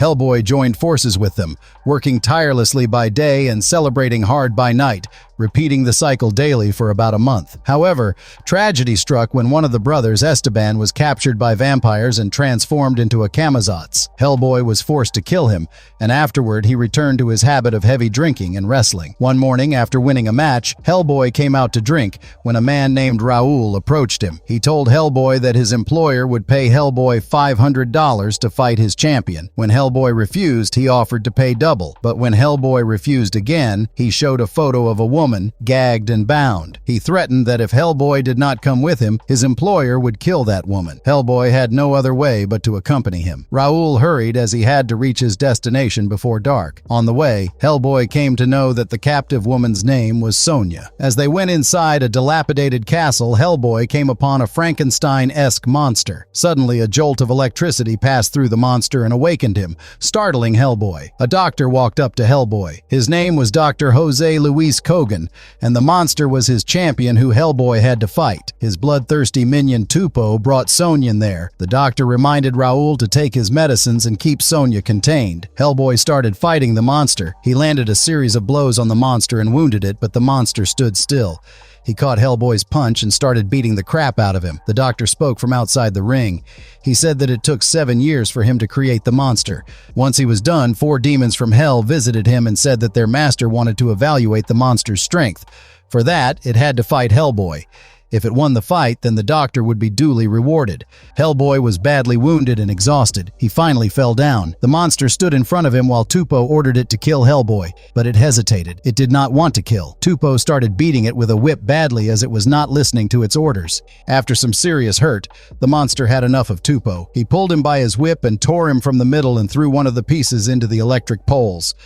There was a short circuit and everything caught fire. The monster slowly approached the doctor and killed him too, the doctor giving out a blood-curdling scream. Sonia and Raoul heard the scream from the other room. She pleaded with Raoul to let her go and said that she knew Raoul loved him. Raoul said that he was suffering from an ailment and was dependent on the doctor for the medicine. However, he decided to help Sonia and took her outside. Hellboy woke up in the middle of the fire and tried to find an escape route. He was attacked by several zombies, but they were eventually destroyed in the fire. As Raoul and Sonia came out, the castle collapsed. But just then, the moon came out of the clouds and Raoul changed into a werewolf. He howled and chased Sonia. Sonia went into a crypt and pulled out an old sword. But Raoul, in his werewolf form, pulled out his gun and shot Sonia through the chest. Her blood smudged over the coffin she was standing next to. Hellboy chased the howling noise and arrived to witness the bloody scene. He caught Raoul and used the very gun in his hands to shoot him. The gun had silver bullets, which Raoul had kept to commit suicide, but never could. As Raoul took his final breaths, Hellboy went to help Sonia. Meanwhile, an age-old vampire rose up inside the grave thanks to Sonia's blood. While helping Sonia, Hellboy staked the vampire and killed him. Hellboy tried carrying Sonia outside, but 3 vampire brides arrived reminding him of his failures. The saving grace happened when Raoul, with his dying breath,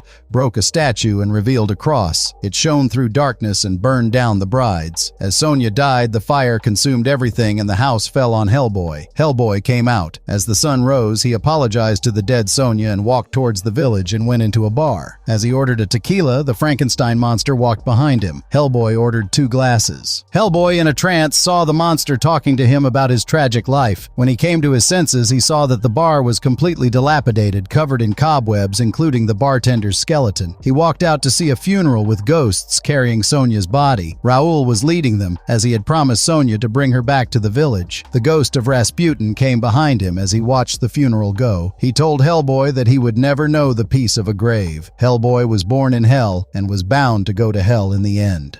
The Storm and the Fury. Chapter 1. Hellboy and Alice Monaghan made their way to an ancient church in an English village, where they encountered Bill, the local parish priest. It was there that they confirmed Hellboy's destined army of the noble dead of Britain was indeed rising from their graves. As they stood by, Bill pointed out 3 empty stone caskets to a bewildered police officer. Meanwhile, Hellboy heard a voice emanating from a 4th still-sealed tomb. The voice, belonging to the ghost of a traitor, begged Hellboy's forgiveness and claimed to be the rightful king of England. Bill added that he had witnessed the other 3 knights leaving their graves. Although Hellboy expressed his gratitude, he opted not to reveal the looming war to Bill, remarking, "It's bad enough you and I have to know that." Having sworn off alcohol, Hellboy turned down Bill's invitation to join him at the pub, expressing to Alice how much trouble drinking had caused him since he parted ways with the BPRD. They departed the village in a beat-up rental car, with Excalibur wrapped in a towel and resting in the back seat. As they drove, they noticed a homeless man by the roadside,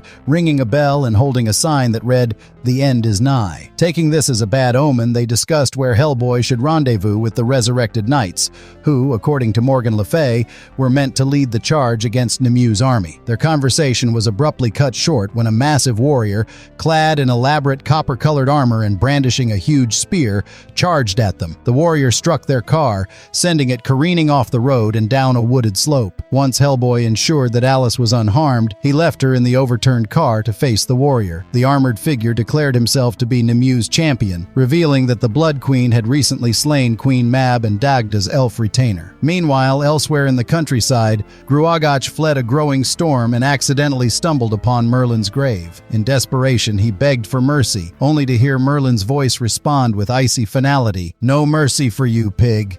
Chapter 2. Merlin revealed the tragic tale of how Nimue seduced and ultimately imprisoned him within his own tomb. He condemned Gruagach for his role in assisting her plans to bring about the world's end. Merlin disclosed that Nimue had slain Mab to forge the very champion now locked in battle with Hellboy, a grotesque version of Gruagach himself, transformed from his former guise as her hedgehog servant from the Wild Hunt, now imbued with the power of Mab's golden blood. To further punish Gruagach, Merlin unveiled a chilling vision of a devastated future where the Ogdru Hem trampled through shattered cities. He cursed Gruagach with eternal life, sentencing him to witness the catastrophic world he had helped set in motion until the world ceases to turn. Meanwhile, within the shadowy church, pleas for forgiveness continued to echo from the untouched fourth tomb. Suddenly, a crowned knight appeared before Bill, bearing an uncanny resemblance to King Arthur as seen in the Wild Hunt. Overwhelmed, Bill dropped to his knees in reverent prayer. Amidst the raging battle, Alice hurled Excalibur toward Hellboy. As he reached for the legendary sword, Nimue's champion struck, impaling him with a mighty spear. Unfazed, Hellboy climbed along the length of the spear, delivering a devastating, fatal strike with Excalibur. With his dying breath, the champion issued a dire warning. Through Mab's blood, he had learned that Nimue was transforming into something not seen since the beginning of the world. The fallen warrior then reverted to his original lifeless hedgehog form. Chasing after Excalibur, which had landed several yards away following his final blow, Hellboy discovered a secluded and enigmatic pub displaying the image of the Holy Grail on its sign. He and Alice ventured inside, greeted by a bartender who showed no surprise at Hellboy's appearance, merely noting that he seemed familiar. As Hellboy sipped on his tea, he watched a news report featuring Kate Corrigan from the BPRD, discussing the colossal California Ergo Hem incident from the events of BPRD, King of Fear. The broadcast stirred poignant memories within Hellboy, recalling a heartfelt conversation from his childhood in 1947 at the New Mexico military base, where his adoptive father, Trevor Bruttenholm, had comforted him by affirming he was not the monster he feared himself to be. The bartender switched off the television just as Alice beckoned Hellboy to the window. Looking outside, they were met with a startling sight. An army of undead knights had arrived, assembling silently around the pub and awaiting their commander.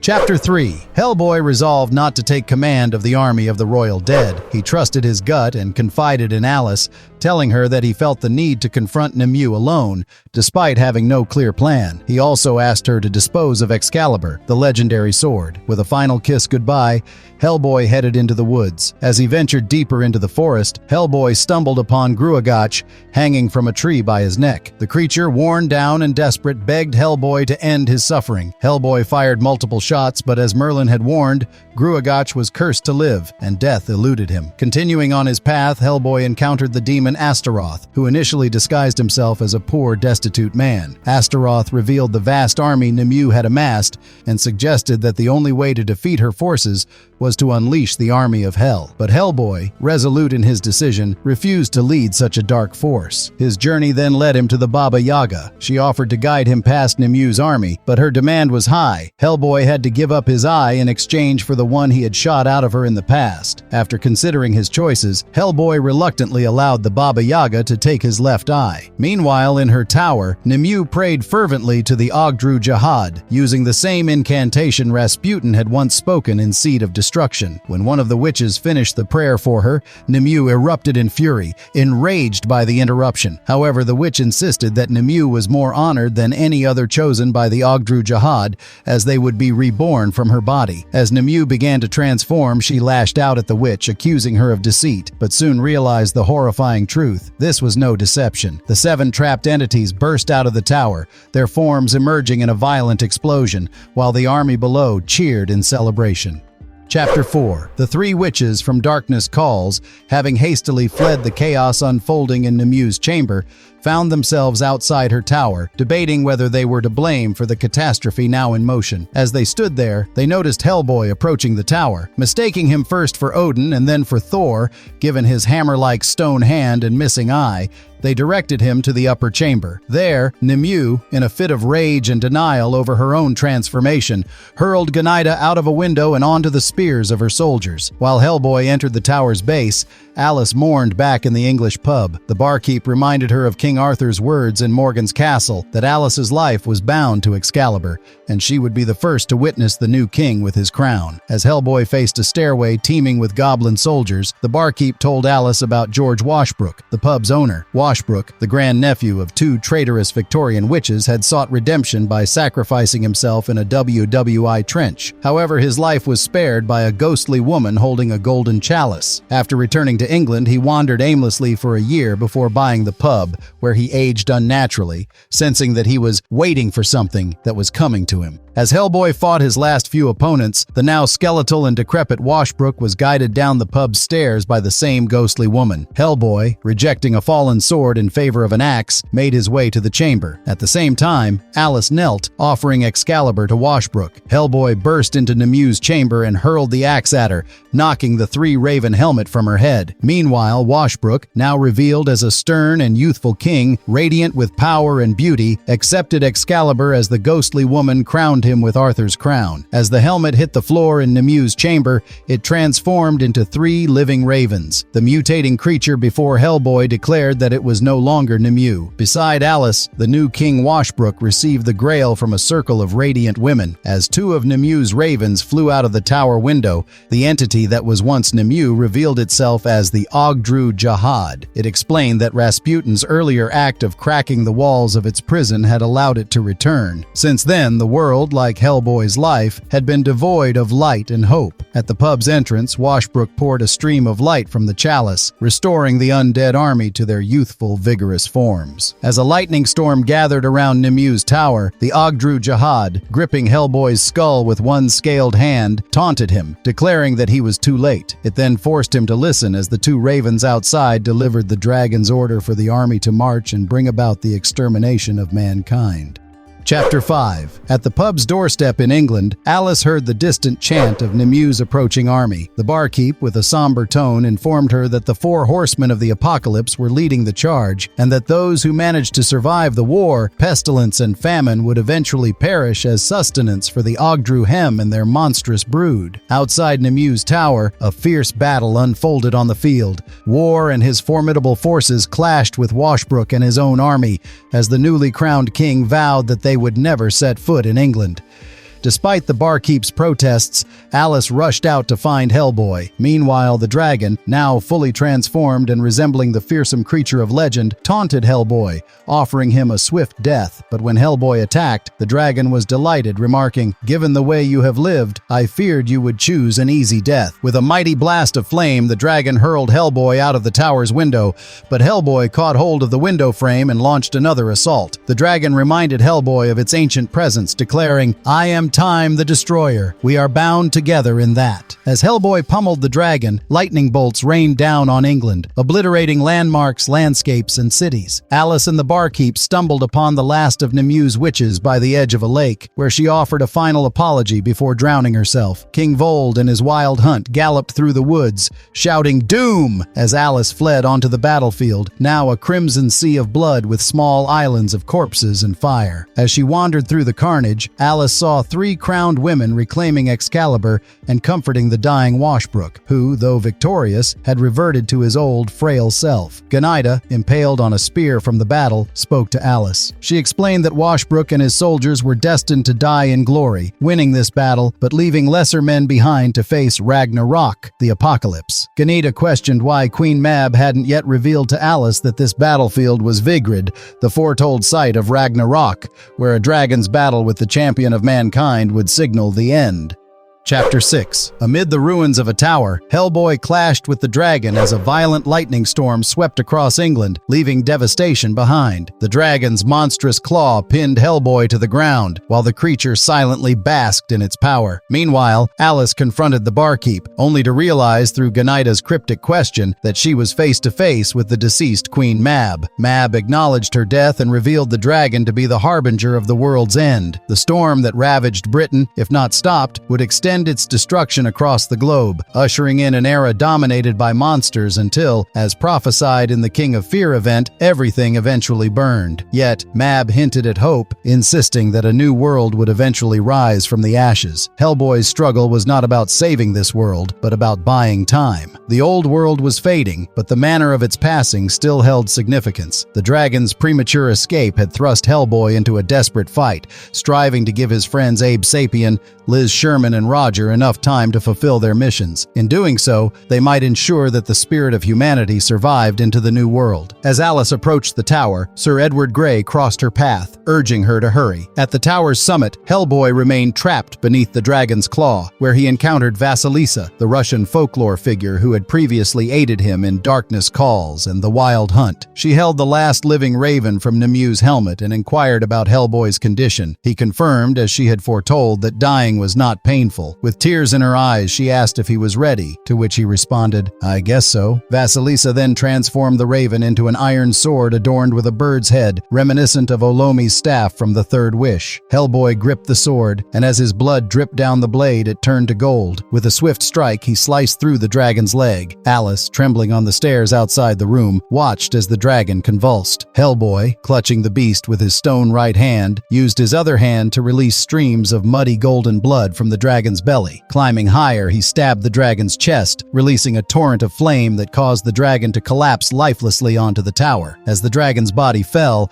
Alice rushed into the room just as a cloud emerged from the creature's chest. The cloud took the form of a robed Nemu, who declared that the ghosts of England's drowned witches were dragging her into hell, but she intended to take Hellboy with her. Reaching into Hellboy's chest, she pulled out his flaming heart from the burning cavity. Hellboy's body crumbled into ash, uttering the final words, "Son of a..." Nemu, dragged into hell by a swarm of witches, tossed the still flaming heart into the abyss. Hellboy's gun belt lay amid a pile of dust, and the red piece on Morgan's chaotic chessboard, once representing Hellboy, was reduced to rubble. Alice, opening her tear-filled eyes, found herself back in the pub, now seemingly abandoned for years. The photo of Washbrook from WWI had been replaced with an image of the pub's original owners, one of whom resembled Queen Mab as the barkeep. Mab's crown rested on the counter. Overwhelmed with grief, Alice collapsed on the stairs, weeping. In the nearby woods, Morgan Le Fay encountered the Gruagach. Despite protests from Merlin's tomb, she broke his curse, leading him joyfully into the next life, as neither wished to see the world that was coming. As England's survivors emerged into the smoldering ruins, lilies, reminiscent of those that grew from Hellboy's blood after his battle with St. Leonard's worm, began to bloom in the shadow of a ruined London column.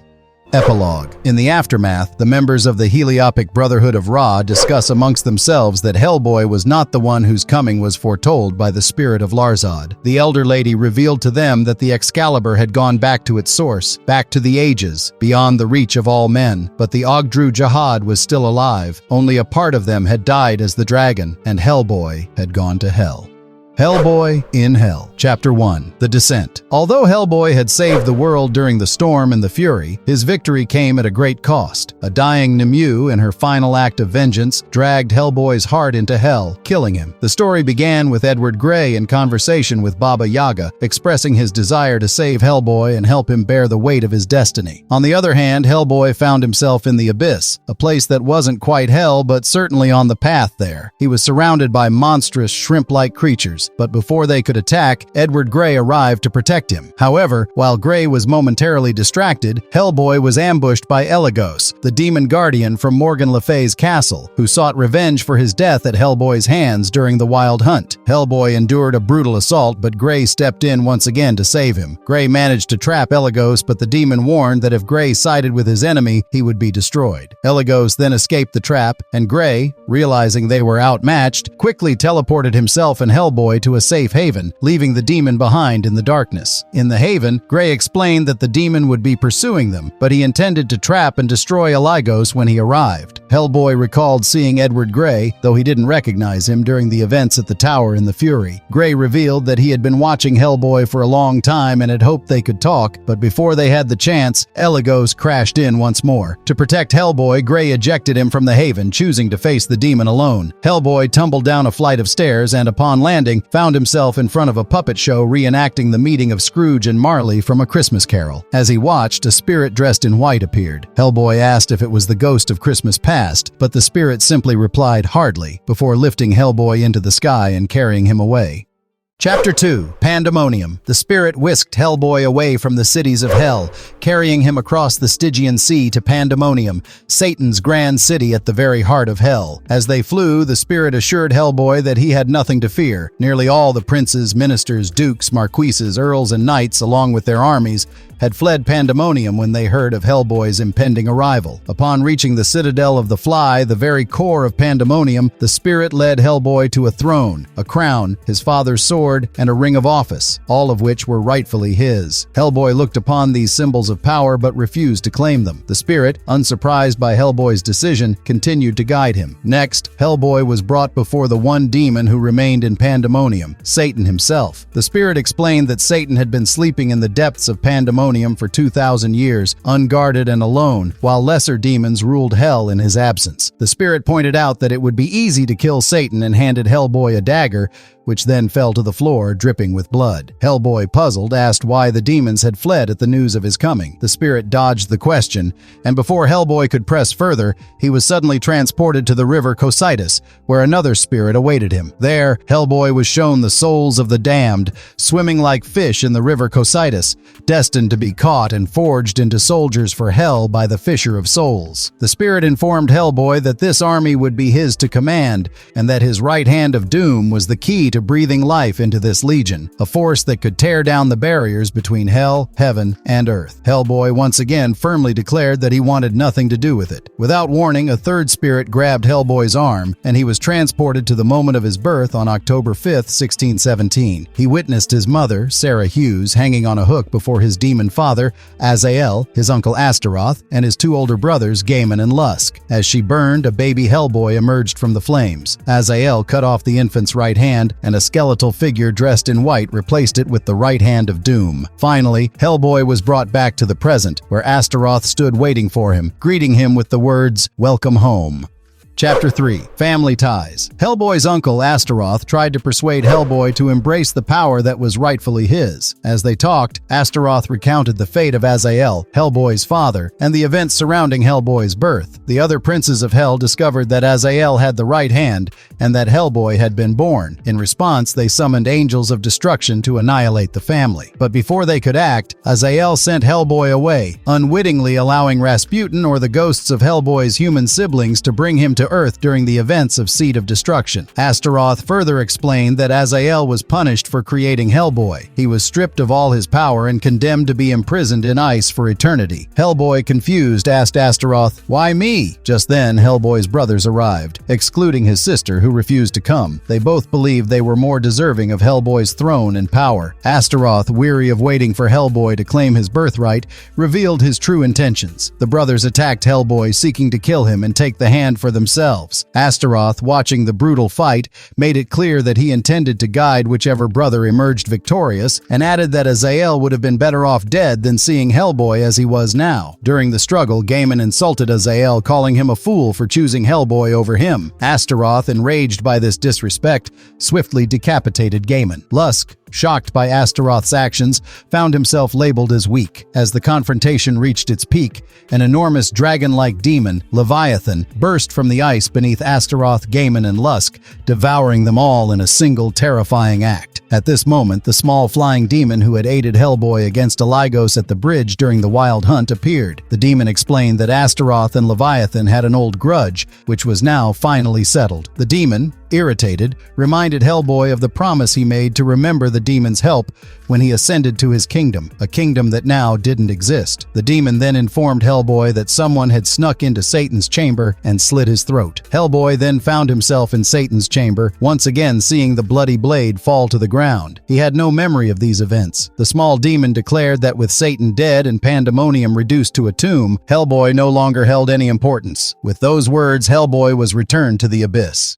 Chapter 4. Death Riding an Elephant. Hellboy drifted in the abyss until Edward Grey used magic to pull him through a mirror, transporting him to his home in Hell. Edward revealed that he had sealed Aligos at the site of their previous battle, hoping that the creature would remain trapped forever. In the room they found themselves in, Hellboy was drawn to a painting titled Death Riding an Elephant. He recalled first seeing it during his initial visit to London at a now-destroyed pub in Whitechapel where Edward once conducted his business. Edward admitted that he couldn't bear to see the painting burn, so he salvaged it and brought it back here. It was then that Hellboy realized he was speaking with the legendary Edward Grey. Hellboy questioned how Grey, supposedly a good guy, had ended up in hell. Grey responded that life wasn't always just, and Hellboy of all people should have understood that. He also mentioned that he knew Hellboy had killed Satan, and it didn't matter whether Hellboy remembered doing it or not. What mattered was that it had been done. Grey went on to explain how he had vanished in 1916 and found himself in hell after disrupting a ritual by the Heliopic Brotherhood of Ra intended to summon the demon Amdusias, one of Hell's higher-ranking dukes. The half-summoned demon had dragged Edward down to hell with him. The demon cursed him with eternal life, tore him apart, and scattered his remains along the shores of the Acheron. Edward was pieced back together by strange beings who dwelled in those rocks and now existed in the form they reconstructed. His early despair over his fate had since faded, as he had witnessed extraordinary things throughout his long life. The house they were conversing in turned out to belong to a warlock named Angus Weir, who had sold his soul but tried to cheat his demonic masters. In retaliation, they dragged him and his house to hell. Weir died after repenting his evil deeds and inscribed runes on the house to prevent any demon from entering. The fact that Hellboy was inside suggested that he was far more than just a demon. Hellboy claimed he was merely the dead version of whatever he had been, but Grey encouraged him to consider that in death, he was finally free and no one was left who desired his right hand. Hellboy seemed to accept this and left. Grey then spoke to what appeared to be the spirit of Angus Weir, who accused him of lying to Hellboy about his freedom. The spirit asserted that Hellboy was still destined to fulfill at least 3 more tasks. Grey replied that he would take on the first of these burdens himself,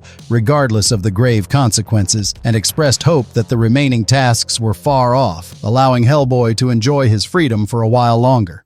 Chapter 5. The 3 Gold Whips. Somewhere in hell, Hellboy sat alone having a smoke when an old man walked up to him asking for directions to the cemetery. Hellboy offered the kindly old gentleman his help and asked to walk along with him. While they walked, the old man said that Hellboy looked like a soldier. He was himself a soldier too. After a horrible battle, the old man and 2 other fellow soldiers ran off and hid themselves in an old church. A devil came to them at midnight offering a bargain. In return for their souls, the devil gave them 3 gold whips and promised them they would live for 7 years like kings. Then the devil would come to take their souls. But first it would ask them a question: what meal awaited them in hell, how they would eat and drink it. If they guessed correctly, the devil would let them keep their souls. That was the whole deal, and the soldiers thought that it was a good one. After accepting, the 3 went their separate ways. 7 years went by, and a talking snake visited the old man. It brought him to hell and said that the devil's grandmother lived in a tomb and she could help him. That was why he searched for a cemetery. Hellboy led him to the tombs, but the old man was baffled to see so many graves. How was he supposed to find the devil's grandmother in there? Suddenly, 2 undead addressed the old man as Captain Jules Dulot. They were Guy Roulet and Nodier,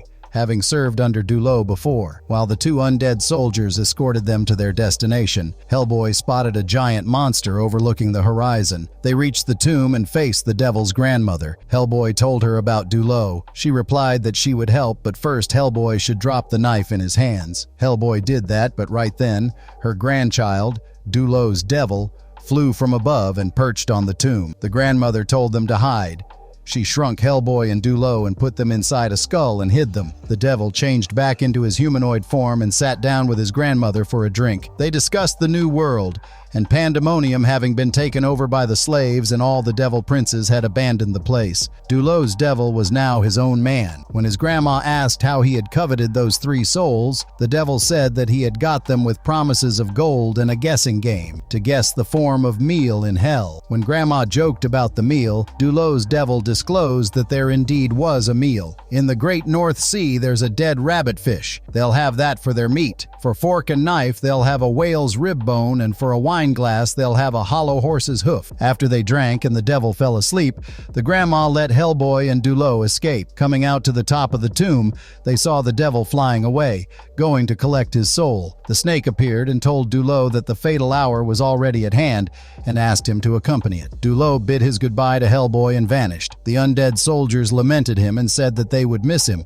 while Hellboy asked them where he could get a drink. Outside hell in his own time, Jules Eugene Dulot died in Paris at midnight, August 7, 1819. On the stone wall near his body, someone or something had etched these words: his soul, his own. Chapter 6. The Death Card. Somewhere in hell, Hellboy met Mr. Dean and Mr. Jenks in a dilapidated apartment. Mr. Dean told Hellboy that they had been conducting interviews with various demonic persons in order to write down a definitive history of hell, and while doing that, also prepare a map of hell. They broadly etched the map as a great bowl of water, the Stygian Sea, with the lake of fire in the center. In the center of the lake of fire stood the Pandemonium. All around the lake were the cities of hell, which were essentially a maze. Outside the cities were the inescapable forests, which gave way to the unclimbable mountains. Then came the frozen wastelands. And then, beyond the rim of the water bowl, there was the abyss, filled with creatures unknown. A grim stranger walked in on them,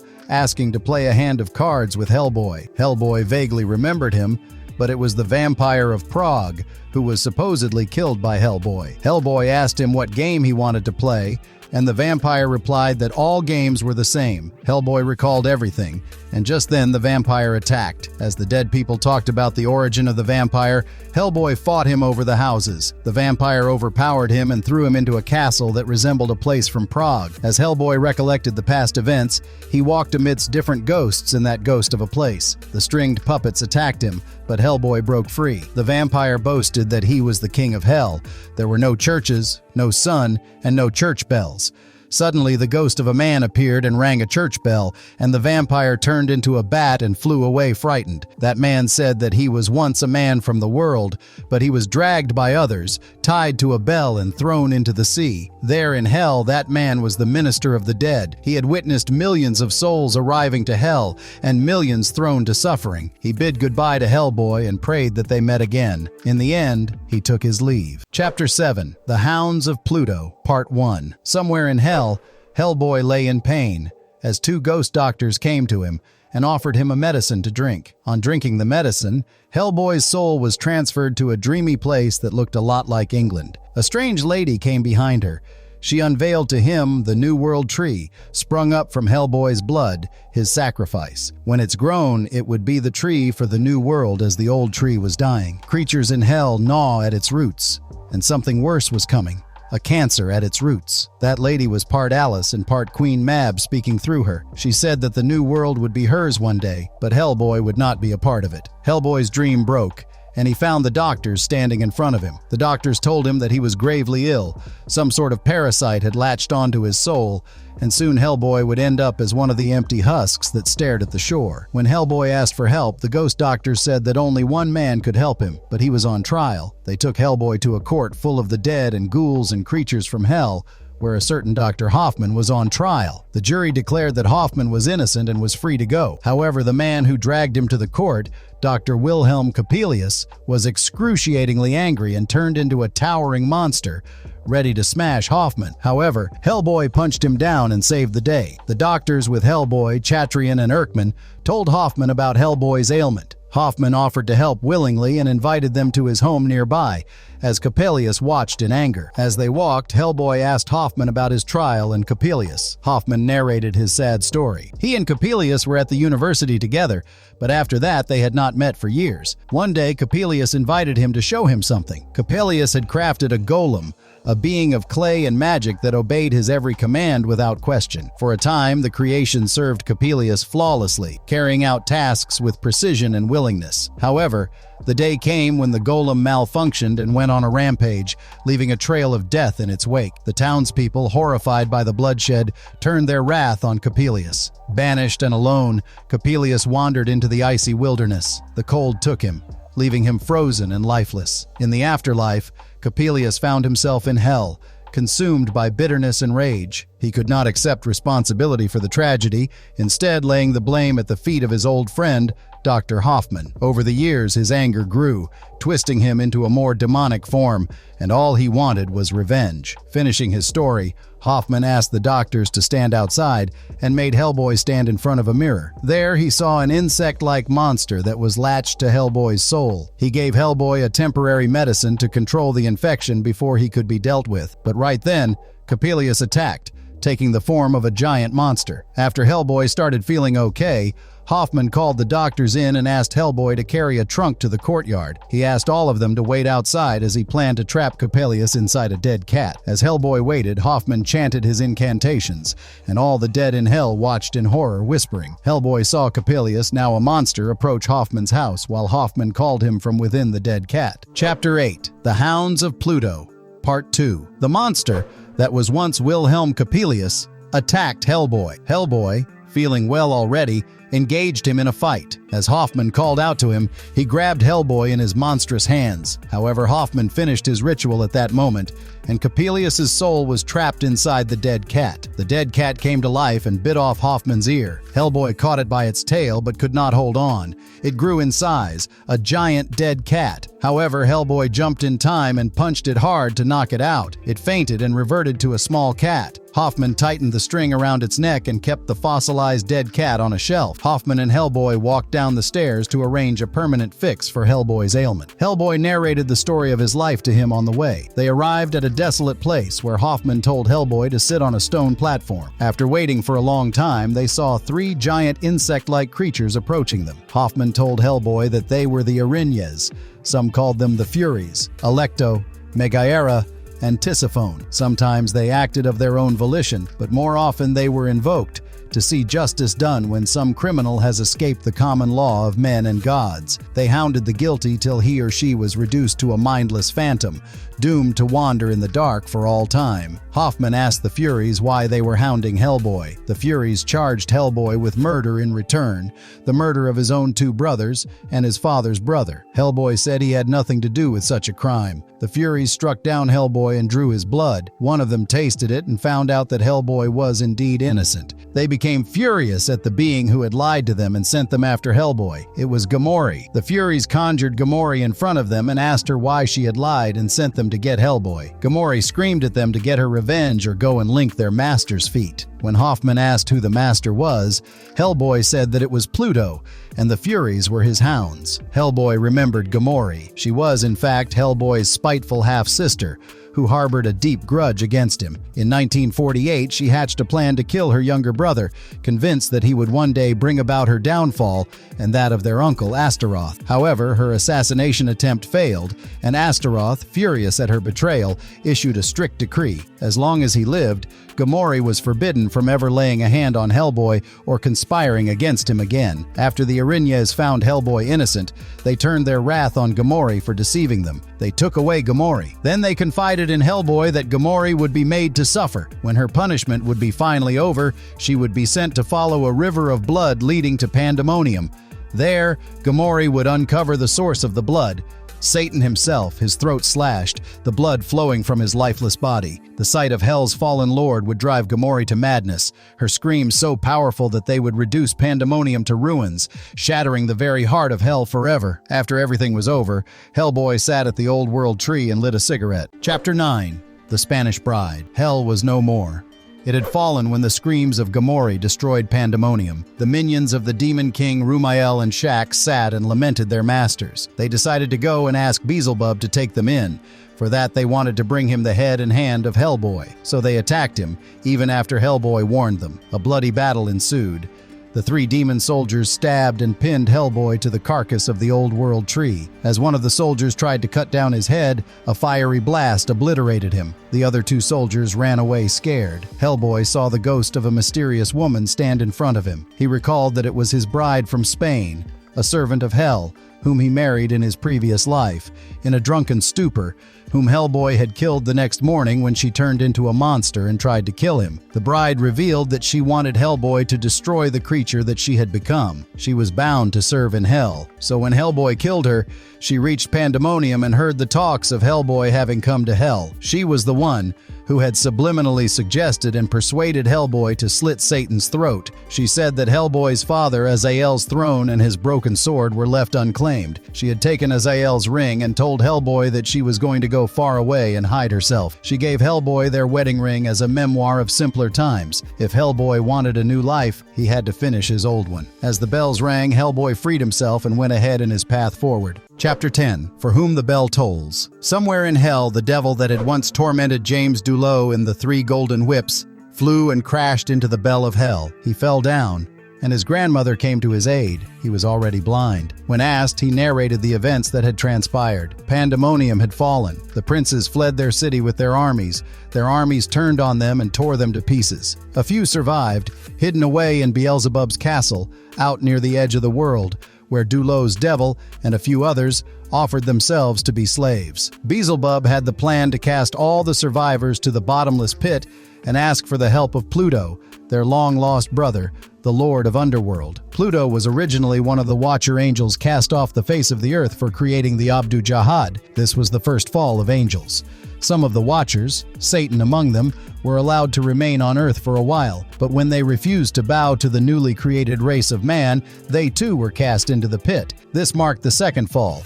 Satan and Pluto's armies went at each other tooth and claw for 1,000 years, and in the end, Satan came out on top. Now with Satan gone, if the remaining prayed to Pluto, then he could reignite hell with his cold fire. Being tired of the words, Dulo's devil sat alone at a window and saw a giant Hellboy approaching them, with his horns fully grown and his entire being thumping with primal power, wrapped in flames. A leviathan rose up from the seas, but Hellboy destroyed it. Then a behemoth and a dragon rose up from the flaming mountains, but they too did not stand a chance in front of Hellboy. Hellboy lifted his right hand and brought down a lightning bolt on Beelzebub's castle, and it crumbled down. With Beelzebub in the open, his former slaves flew down from the skies and attacked him and tore him to pieces. The slaves were free, and they flew back into Hellboy's burning mouth. As Hellboy walked away, he caught hold of his horns and broke them. There was a crack and a blinding flash of light, and Dulo's devil lost his sight. As he lay dying at his grandmother's feet, she said that everything had reached its end. The devil passed away quietly,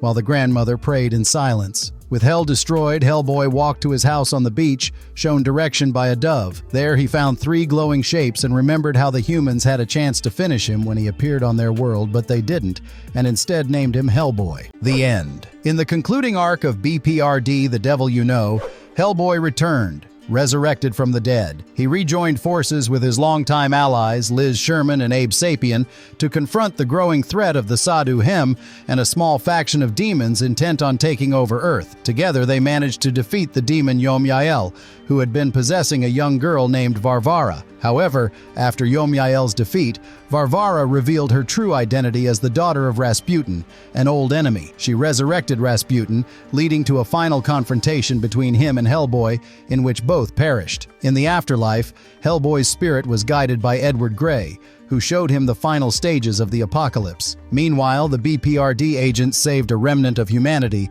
leading them to safety underground. Above ground, the Sadhu Hem held dominion for a brief period until the Osiris Club used Hellboy's severed right hand of doom to summon the Ogdru Jahad, who then destroyed the Sadhu Hem. Afterward, Hellboy reclaimed his hand and eliminated the Osiris Club. In the aftermath, he encountered Liz Sherman, miraculously still alive. He urged her to unleash the full extent of her pyrokinetic power, setting the world ablaze. As the world burned, Hecate appeared in her Iron Maiden form, telling Hellboy that nothing he could have done would have changed the outcome. Exhausted by the endless cycle of violence, Hellboy finally surrendered, entering Hecate's Iron Maiden. His blood revitalized the world, bringing about a rebirth from its ashes. Marvelous verdict. That's all for today, folks. We are at the end of the solo adventures of Hellboy. He had further adventures with the BPRD, but that is another saga to be told. We will be back with it in no time. Now all of you, make sure you are watching Hellboy, The Crooked Man, in the theaters on September 27th. Until then, hold on to your furies like hell.